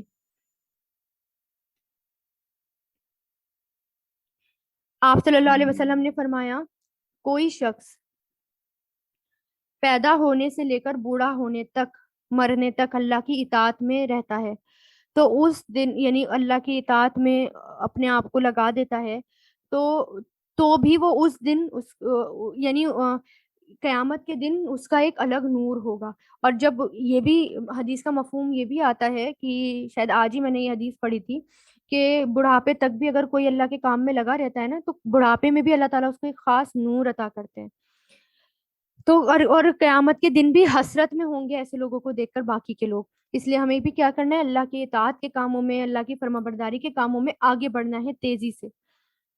اور جن لوگوں نے کفر کیا ہوگا اور ہماری آیتوں کو جھٹلایا ہوگا وہ دوزخ والے ہوں گے، جس میں وہ ہمیشہ رہیں گے، اور وہ بہت برا ٹھکانہ ہے۔ کوئی مصیبت اللہ کے حکم کے بغیر نہیں آتی، اور جو کوئی اللہ پر ایمان لاتا ہے ان کے دلوں کو وہ ہدایت دیتا ہے، اور اللہ ہر چیز کو خوب جاننے والا ہے۔ اور تم اللہ کی فرما برداری کرو اور رسول کی فرما برداری کرو، پھر اگر تم نے منہ موڑا تو ہمارے رسول کی ذمہ داری صرف اتنی ہے کہ وہ صاف صاف پہنچا دیں۔ اللہ وہ ہے جس کے سوا کوئی معبود نہیں، اور مومنوں کو اللہ ہی پر بھروسہ رکھنا چاہیے۔ اے ایمان والو، تمہاری بیویاں، تمہاری اولاد میں سے جو کوئی تمہارے دشمن ہے، اس کے لیے ان سے ہوشیار رہو، اور اگر تم معاف کر دو اور درگزر سے کام لو اور بخش دو تو اللہ بہت بخشنے والا بڑا مہربان ہے۔ یعنی جو کوئی تمہارے دشمن ہے، کیونکہ شروع میں دیکھیں کہ ہمارے گھر والے یعنی جو لوگ ایمان لے کر آ گئے تھے، مسلمان ہو گئے تھے، اپنے گھر والے ہی ان کے دشمن بنے ہوئے تھے، تو اللہ تعالیٰ نے کیا کہا کہ انہیں معاف کر دو، درگزر سے کام لو، معاف کرنے کو کہا گیا۔ تمہارے مال اور تمہاری اولاد تو تمہارے لیے ایک آزمائش ہے، اور وہ اللہ ہی ہے جس کے پاس بڑا اجر ہے۔ لہٰذا جہاں تک تم سے ہو سکے اللہ سے ڈرتے رہو اور سنو اور مانو، اور اللہ کے حکم کے مطابق خرچ کرو، یہ تمہارے لیے بہتر ہے۔ اور جو لوگ اپنے دل کی لالچ سے محفوظ ہو جائیں وہی کامیاب ہونے والے ہیں۔ دوبارہ یہ بات آ گئی۔ اب اللہ تعالیٰ کیا کہہ رہے ہیں؟ سنو اور مانو اور خرچ کرو اور کنجوسی سے باز آ جاؤ، اور اگر تم اللہ کو اچھی طرح قرض دو گے تو اللہ اس کو کئی گنا بڑھا دے گا اور تمہارے گناہ بخش دے گا، اور اللہ بڑا قدردان، بڑا بردبار ہے۔ وہ ہر بھید کا، ہر کھلی چیز کا جاننے والا ہے، وہ زبردست حکمت والا ہے۔ الحمدللہ پوری ہوئی سورہ طلاق۔ شروع اللہ کے نام سے جو سب پر مہربان، بہت مہربان ہے۔ اے نبی، جب تم لوگ عورتوں کو طلاق دینے لگو تو انہیں ان کی عدت کے وقت طلاق دو، اور عدت کو اچھی طرح شمار کر لو، اور اللہ سے ڈرو، اور جو تمہارا پروردگار ہے ان عورتوں کو ان کے گھروں سے نہ نکالو، اور نہ وہ خود نکلیں سوائے یہ کہ وہ کھلی بے حیائی کا ارتکاب کریں۔ یعنی یہاں پر زمانہ عدت میں انہیں گھروں سے نہ نکالو، یعنی جب وہ عدت میں چل رہی ہوں، یعنی جب عدت ہو رہی ہو، یعنی مان لو شوہر نے ایک طلاق دے دی ہو، ٹھیک ہے، ایک طلاق کی بات ہو رہی ہے یہاں پر، اور پھر ان کے عدت کے دن چل رہے ہوں. اب ایک طلاق میں کیا ہوتا ہے کہ جب ایک طلاق شوہر دے دیتا ہے تو پھر جب بیوی عدت کر رہی ہوتی ہے تو اس کو اس وقت گھر سے نہیں نکالنا چاہیے. ٹھیک ہے. اور وہ جو ہے میاں بیوی مطلب وہ بیوی اسی طرح اپنے شوہر کے گھر میں رہے گی اور سجے گی بھی سورے گی بھی سارے کام کرے گی. ہو سکتا ہے کہ شوہر اس کو رجوع کر لے، ہے نا، اور جب تک وہ خود نہ نکلے، اور سوائے یہ کہ وہ بے حیائی کرے. اگر ہاں اس نے کوئی بے حیائی کا کام کیا ہو، کوئی بہت گناہ کا کام کیا ہو تو بات الگ ہے. اور یہ اللہ کی مقرر کی ہوئی حدیں ہیں، اور جو کوئی اللہ کی مقرر کی ہوئی حدوں سے آگے نکلے اس نے خود اپنی جان پر ظلم کیا. اور تم نہیں جانتے شاید اللہ اس کے بعد کوئی نیا نیا راستہ نئی بات پیدا کر دے. ٹھیک ہے. اور جیسے ایک طلاق دے دیتے ہیں یا تو دو طلاق دے دیتے ہیں، تو جب عدت چل رہی ہو تو عدت کے دوران بیوی کو گھر سے نہیں نکالنا چاہیے. جب تین طلاق دے دیتے ہیں تو پھر تو کوئی گنجائش ہی نہیں بچتی. پھر جب وہ عورتیں اپنی عدت کی میعاد کو پہنچنے لگیں تو تم یا تو انہیں بھلے طریقے سے اپنے نکاح میں روکے رکھو یا پھر بھلے طریقے سے ان کو الگ کر دو. اور وہ اپنے میں سے دو ایسے آدمیوں کو گواہ بنا لو جو انصاف والے ہوں اور اللہ کی خاطر سیدھی سیدھی گواہی دو. طلاق کیسے ہوتا ہے؟ اگر ایک طلاق شوہر نے دے دی ہو تو جن بیوی کی جو عدت ہے 3 پیریڈز تک وہ عدت کو پورا کرے گی. عدت پوری ہونے سے پہلے پہلے اگر شوہر کہہ دے کہ میں رجوع کرتا ہوں، میں جو ہے اب واپس آنا چاہتا ہوں، تو واپس وہ نکاح میں آ جاتے ہیں، رجوع ہو جاتا ہے ان کا. ایون اگر عدت کا آخری دن ہے اور بیوی ابھی نہانے کے لیے گئی ہے اور اس نے ابھی نہائی بھی نہیں ہے، شوہر باہر کھڑا ہو کے بھی کہہ دے نا میں رجوع کرتا ہوں، تو پھر وہ رجوع ہو جائے گا، ان کا نکاح برقرار رہے گا. لیکن اگر عدت پوری ہو جاتی ہے تو پھر دونوں آزاد ہیں. اب بیوی جو ہے گھر سے نکل جائے گی. اب وہ چاہے تو دوسرا نکاح کر لیں، چاہے تو نہ کریں، اب ان کی اپنی مرضی ہے ایک طلاق پہ. ٹھیک ہے. اگر عدت پوری ہو جاتی ہے، لیکن اس سے پہلے اللہ تعالیٰ نے کہا ہے چاہے تو تم اس کو رخصت کر دو بھلے طریقے سے یا پھر اس سے رجوع کر لو. اور دو آدمیوں کو گواہ بنا لو جو عدل والے ہوں اور اللہ کے خاطر سیدھی سیدھی گواہی دو. لوگوں، یہ وہ بات ہے جس کی نصیحت اس شخص کو کی جا رہی ہے جو اللہ اور آخرت پر ایمان رکھتا ہو، اور جو کوئی اللہ سے ڈرے گا اللہ اس کے لیے مشکل سے نکلنے کا کوئی راستہ پیدا کر دے گا. طلاق جو ہے نا، اکٹھی نہیں دینی چاہیے. اگر بہت زیادہ لڑائی جھگڑے ہو گئے ہوں، بہت زیادہ مسئلے آ گئے ہوں تو دینی ہے تو صرف ایک طلاق دیں. ٹھیک ہے. یہی اسلامک طریقہ ہے اور یہی آسان طریقہ ہے ہمارے لیے. اور یہ ہمیں مردوں کو بات بتانی چاہیے، اپنے بچوں کو یہ بات بتانی چاہیے، یہ بات کہ طلاق دو تو صرف ایک طلاق دو. کیونکہ ایک طلاق دینے کے بعد نا بعد میں گنجائش بچتی ہے کہ بعد میں وہ نکاح میں آنا چاہیں تو آ سکتے ہیں. لیکن ہمارے کیا ہوتا ہے 3 طلاق اکٹھا دے دیتے ہیں. اس سے کیا ہوتا ہے تینوں دھڑلے سے اکٹھی 3 طلاق دے دی تو اس سے پھر طلاق ہو ہی جاتی ہے، واپس آنے کا کوئی راستہ نہیں بچتا، کوئی گنجائش نہیں بچتی. ایسے کیسز بھی میں نے بہت دیکھے ہیں کہ طلاق دے دی اکٹھی دھڑلے سے 3 طلاق دے دی اور پھر بعد میں دونوں کو بہت پچھتاوا ہو رہا ہے اور دونوں کی حالت بری ہو رہی ہے کہ اب ہم کیا کریں اور ایک دوسرے کے بغیر پھر رہ نہیں سکتے. تو اس سے ہمارا اپنا نقصان ہے، پھر ہم خود حدیں توڑنا شروع کر دیتے ہیں. تو اس لیے کیا ہے کہ ایک ہی طلاق دیں، اور ایک طلاق کے بعد جب عدت ہو جاتی ہے نا، کمپلیٹ عدت ہو گئی پوری، تو اس کے بعد دونوں آزاد ہیں، چاہے تو دوسرا نکاح کر لیں دونوں یا پھر دونوں رجوع کر لیں، ان کے اوپر ہے، لیکن صرف ایک طلاق دیں. اور اسے یعنی اللہ تعالیٰ کیا کہہ رہے ہیں کہ کوئی اگر وہ دونوں صلح کر لیں گے، یعنی جو کوئی اللہ اور آخرت سے ڈرے گا تو اللہ اس کے لیے مشکل سے نکلنے کا راستہ پیدا کر دے گا اور اسے ایسی جگہ سے رزق عطا کرے گا جہاں سے اسے گمان بھی نہیں ہوگا. اور جو کوئی اللہ پر بھروسہ کرے گا تو اللہ اس کا کام بنانے کے لیے کافی ہے.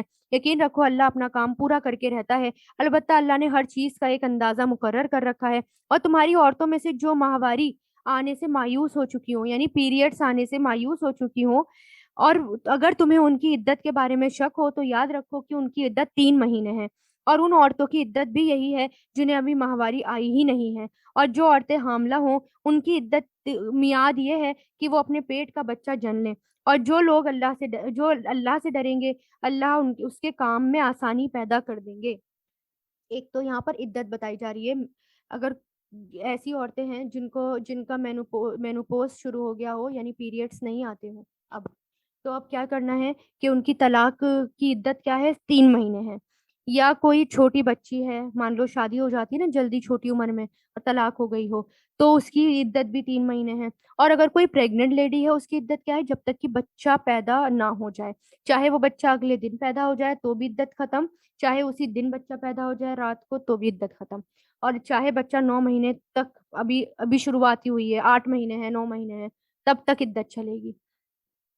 اور پھر جو لوگ اللہ کے حکموں کی پابندی کریں گے تو اللہ تعالیٰ کیا کریں، اللہ تعالیٰ اس کے لیے آسانی پیدا کر دیں گے۔ بڑی خوبصورت جملے ہیں یہاں پر، کیونکہ اپنے آپ میں طلاق شاکنگ چیز ہوتی ہے، لیکن اللہ پر اگر بھروسہ کر لیں اور اللہ پر ہی ایمان لے کر آئیں تو پھر اللہ تعالیٰ کیا کہتے ہیں کہ اللہ تعالیٰ آسانیاں پیدا کریں گے۔ اور یہ اللہ کا حکم ہے جو اس نے تم پر اتارا، اور جو کوئی اللہ سے ڈرے گا اللہ اس کے گناہوں کو معاف کر دے گا اور اس کو زبردست ثواب دے گا۔ ان عورتوں کو جو اپنی حیثیت کے مطابق اس جگہ رہائش مہیا کرو جہاں تم رہتے ہو، اور انہیں تنگ کرنے کے لیے انہیں ستاؤ مت، اور اگر وہ حاملہ ہوں، پریگننٹ ہوں، تو ان کو اس وقت تک نفقہ دیتے رہو جب تک وہ اپنے بچہ جن لے، یعنی اگر وہ پریگننٹ ہے تب تک ان کو کھلاتے پلاتے رہو، پھر اگر وہ تمہارے لیے بچے کو دودھ پلائیں تو انہیں ان کی اجرت ادا کر دو، اور ان اجرت مقرر کرنے کے لیے آپس میں بھلے طریقے سے بات طے کر لو، اور اگر تم ایک دوسرے کے لیے مشکل پیدا کرو گے تو اسے کوئی اور عورت دودھ پلائے۔ ہر وسعت رکھنے والا اپنی وسعت کے مطابق نفقہ دے۔ نفقہ کیا کہتے ہیں، کس کو کہتے ہیں؟ جب تک عورت دودھ پلا رہی ہے نا بچے کو، بھلے ہی طلاق ہو گیا تو اس کو کھانا پینا رہنا وہ شوہر تب تک دیتا رہے گا، کیونکہ بچہ صرف اس اکیلی کا نہیں ہے، اس کا بھی بچہ ہے، اور جس شخص کے لیے اس کا رزق تنگ کر دیا گیا ہو تو جو کچھ اس کو اللہ نے دیا ہو تو اسی میں وہ نفقہ دے، اور اللہ نے کسی کو جتنا دیا ہو اس پر اس سے زیادہ کا بوجھ نہیں ڈالا۔ کوئی مشکل ہو تو اللہ اس کے بعد آسانی پیدا کر دے گا، اور کتنی ہی بستیاں ایسی ہیں جنہوں نے اپنے پروردگار اور اس کے رسول کے حکم سے سرکشی کی تو ہم نے ان کا سخت حساب لیا اور انہیں سزا دی، ایسی بری سزا جو انہوں نے پہلے کبھی نہ دیکھی تھی، چنانچہ انہوں نے اپنے اعمال کا وبال چکھا اور ان کے اعمال کا آخری انجام نقصان ہی ہوا، اور آخرت میں ان کے لیے سخت عذاب تیار کر رکھا ہے۔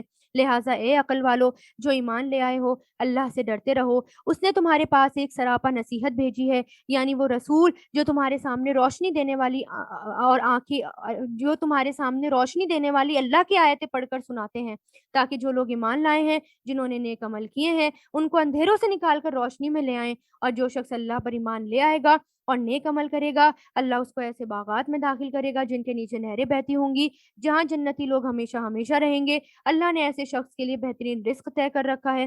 اللہ وہ ہے جس نے 7 آسمان اور زمین پیدا کیے، اور زمین بھی انہی کی طرح اللہ کا حکم ان کے درمیان اترتا رہتا ہے، تاکہ تمہیں معلوم ہو جائے کہ اللہ ہر چیز پر پوری قدرت رکھتا ہے، اور یہ ہے کہ اللہ کے علم میں ہر چیز کا احاطہ ہے، یعنی اللہ نے ہر چیز کو اپنے علم سے گھیر رکھا ہے۔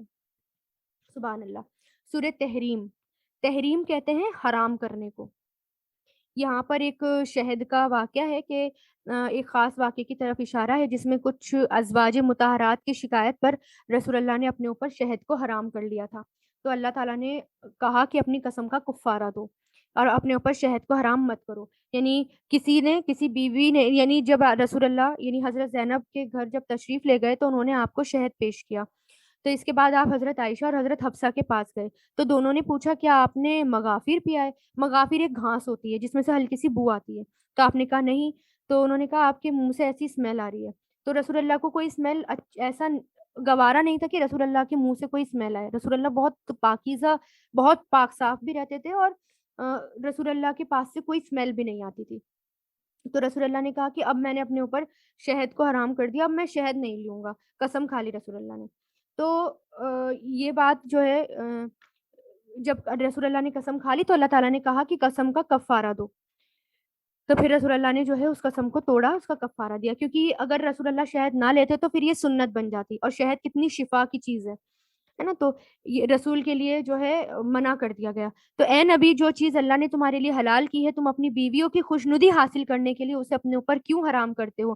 اللہ بہت بخشنے والا بڑا مہربان ہے۔ اللہ نے تمہاری قسموں سے نکلنے کا طریقہ مقرر کیا ہے، اور اللہ تمہارا کارساز ہے، اور وہی ہے جس کا علم بھی کامل ہے اور حکمت بھی کامل ہے، اور یاد کرو جب نبی نے اپنی کسی بیوی سے راز کے طور پر یہ بات کہی تھی، پھر جب اس نے وہ بات کسی اور کو بتا دی اور اللہ نے یہ بات نبی پر ظاہر کر دی، تو اس نے اس کا کچھ حصہ جتلا دیا اور کچھ حصہ ٹال گئے۔ پھر جب انہوں نے اس بیوی کو یہ بات جتلائی تو وہ کہنے لگی، آپ کو یہ بات کس نے بتائی؟ نبی نے کہا، مجھے اس نے بتائی جو بڑے علم والا، بڑا باخبر ہے۔ یعنی رسول اللہ نے کہا کہ اس بات کو کسی اور کو مت بتانا، اپنی ایک بیوی سے۔ لیکن اس بیوی نے، کہا جاتا ہے کہ حضرت حفصہ سے کہی تھی اور حضرت حفصہ نے حضرت عائشہ کو بتا دی، تو رسول اللہ نے ان کو جتا دیا کہ تم نے یہ بات بتا دی، میں نے منع کیا تھا۔ تو وہ ایک دم حیران ہوئی، آپ کو کس نے بتائی؟ تو اللہ تعالیٰ نے، تو رسول اللہ نے کہا کہ اللہ نے بتائی۔ اے نبی کی بیویوں، اگر تم اللہ کے حضور توبہ کرو تو یہی مناسب ہے، کیونکہ تم دونوں کے دل مائل ہو گئے، اور اگر تم نبی کے مقابلے میں تم نے ایک دوسرے کی مدد کی تو یاد رکھو ان کا ساتھی اللہ ہے، جبریل ہیں اور نیک مسلمان ہیں، اور اس کے علاوہ فرشتے ان کے مددگار ہیں۔ یعنی بیویوں سے بھی کیا کہا کہ رسول اللہ کے جو راز کی بات ہوتی ہے وہ ایک دوسرے سے ڈسکس بھی مت کرو، جس بات کو رسول اللہ کہہ دیں رک جاؤ تو اس بات سے باز آ جاؤ۔ اگر وہ تمہیں طلاق دے دے تو تمہارے پروردگار کو اس بات میں دیر نہیں لگے گی کہ وہ ان کو تمہارے بدلے ایسی بیویاں عطا کر دیں جو مسلمان ہیں، ایمان والی، طاعت شعار ہیں، جو توبہ کرنے والی، عبادت گزار اور روزے دار ہوں، چاہے پہلے ان کے شوہر رہے ہوں یا وہ کنواریاں ہوں۔ اے ایمان والو، اپنے آپ کو اور اپنے گھر والوں کو اس آگ سے بچاؤ جس کا ایندھن انسان اور پتھر ہوں گے۔ کس سے کہا گیا؟ ایمان والوں کو آگ سے بچاؤ اپنے آپ کو، اور اس پر سخت کڑے مجاز کے فرشتے مقرر ہیں جو اللہ کے حکم میں اس کی نافرمانی نہیں کرتے اور وہی کرتے ہیں جس کا ان کو حکم دیا جاتا ہے۔ اے کفر اختیار کرنے والو، آج معذرتیں پیش مت کرو۔ یعنی قیامت کے دن کیا کہا جائے گا؟ آج بہانے مت بناؤ، تمہیں انہی اعمال کا بدلہ دیا جا رہا ہے جو تم کیا کرتے تھے۔ اے ایمان والو، اللہ کے حضور سچی توبہ کرو، کچھ بعید نہیں کہ تمہارا پروردگار تمہاری برائیوں کو تم سے جھاڑ دے اور تمہیں ایسے باغات میں داخل کرے جن کے نیچے نہریں بہتی ہیں۔ اس دن جب اللہ نبی کو اور جو لوگ ان کے ساتھ ایمان لائے ہیں ان کو رسوا نہیں کرے گا، اور ان کا نور ان کے آگے اور ان کے دائیں طرف دوڑ رہا ہوگا۔ وہ کہہ رہے ہوں گے، اے ہمارے پروردگار، ہمارے لیے اس نور کو مکمل کر دیجیے اور ہماری مغفرت فرمائیے، یقیناً آپ ہر چیز پر پوری قدرت رکھنے والے ہیں۔ اے نبی، کافروں اور منافقوں سے جہاد کرو اور ان کے مقابلے میں سخت ہو جاؤ، اور ان کا ٹھکانہ جہنم ہے اور وہ بہت برا ٹھکانہ ہے۔ جن لوگوں نے کفر کیا ہے اللہ ان کے لیے نوح کی بیوی اور لوط کی بیوی کی مثال پیش کرتے ہیں، یہ دونوں ہمارے ایسے بندوں کی نکاح میں تھی جو بہت نیک تھے، پھر انہوں نے ان کے ساتھ بے وفائی کی تو وہ دونوں اللہ کے مقابلے میں ان کے کچھ بھی کام نہیں آئے، اور ان کی بیویوں سے کہا گیا تھا دوسرے جانے والوں کے ساتھ تم بھی جہنم میں چلی جاؤ۔ اور جن لوگوں نے ایمان اختیار کیا اللہ ان کے لیے فرعون کی بیوی کی مثال دیتا ہے، جب اس نے کہا تھا میرے پروردگار میرے لیے اپنے پاس سے جنت میں ایک گھر بنا دیجئے، مجھے فرعون اور اس کے عمل سے نجات دے دیجئے اور مجھے ظالم لوگوں سے نجات فرما دیجئے۔ نیز عمران کی بیوی مریم کی تو مثال پیش کی جنہوں نے اپنی عصمت کی حفاظت کی، تو ہم نے ان میں سے اپنی روح کو ان میں اپنی روح پھونکی اور انہوں نے اپنے پروردگار کی باتوں کو اور اس کی کتابوں کی تصدیق کی، وہ طاعت شعار یعنی وہ اطاعت گزار لوگوں میں سے تھیں، ان لوگوں میں وہ شامل تھیں۔ سبحان اللہ۔ تو اللہ تعالیٰ یہاں پر کس کی مثال دے رہے ہیں؟ فرعون کی بیوی کی، حضرت مریم علیہ السلام کی، جو اتنی نیک تھی۔ فرعون کی بیوی، کیا ان کے پاس کسی چیز کی کمی تھی؟ محلوں میں رہتی تھی، کسی چیز کی کمی نہیں، خادم اور سب کچھ اور ہر چیز اویلیبل، جس میں یعنی جس کو خدا، وہ اپنے آپ کو خدا کہتا تھا، ایک ایک یعنی کیسی زندگی تھی ان کی، لیکن انہوں نے کس کو ترجیح دی؟ آخرت کے گھر کو ترجیح دی، سب کچھ چھوڑ دیا، کس کے خاطر؟ اللہ کے خاطر، سب قربان کر دیا، سب کچھ تھا ان کے پاس، لیکن صرف جنت میں گھر انہوں نے مانگا، ہے نا؟ کتنی سمجھدار تھی وہ۔ تو اللہ تعالیٰ کہہ رہے ہیں ایسی مثال میں تمہیں پیش کر رہا ہوں، اور ایسی مریم علیہ السلام کی، اور اسی طرح جو نیک بیوی نیک شوہروں کی نکاح میں تھی، یعنی حضرت لوط کی بیوی اور حضرت نوح کی بیوی، وہ اتنے نبی کی بیویاں ہو کر انہوں نے نافرمانی کی تو ان کا انجام کیا ہوا۔ تو ان مثالوں پر غور کریے گا کہ انہوں نے ایسے کون سے کام کیے تھے جن کی اللہ تعالیٰ تعریف کر رہے ہیں، یعنی حضرت آسیہ کی اور فرعون کی بیوی اور حضرت مریم کی، تو انہوں نے ایسے کیا کام کیے تھے جن پہ اللہ تعالیٰ مثال کے طور پر پیش کر رہے ہیں۔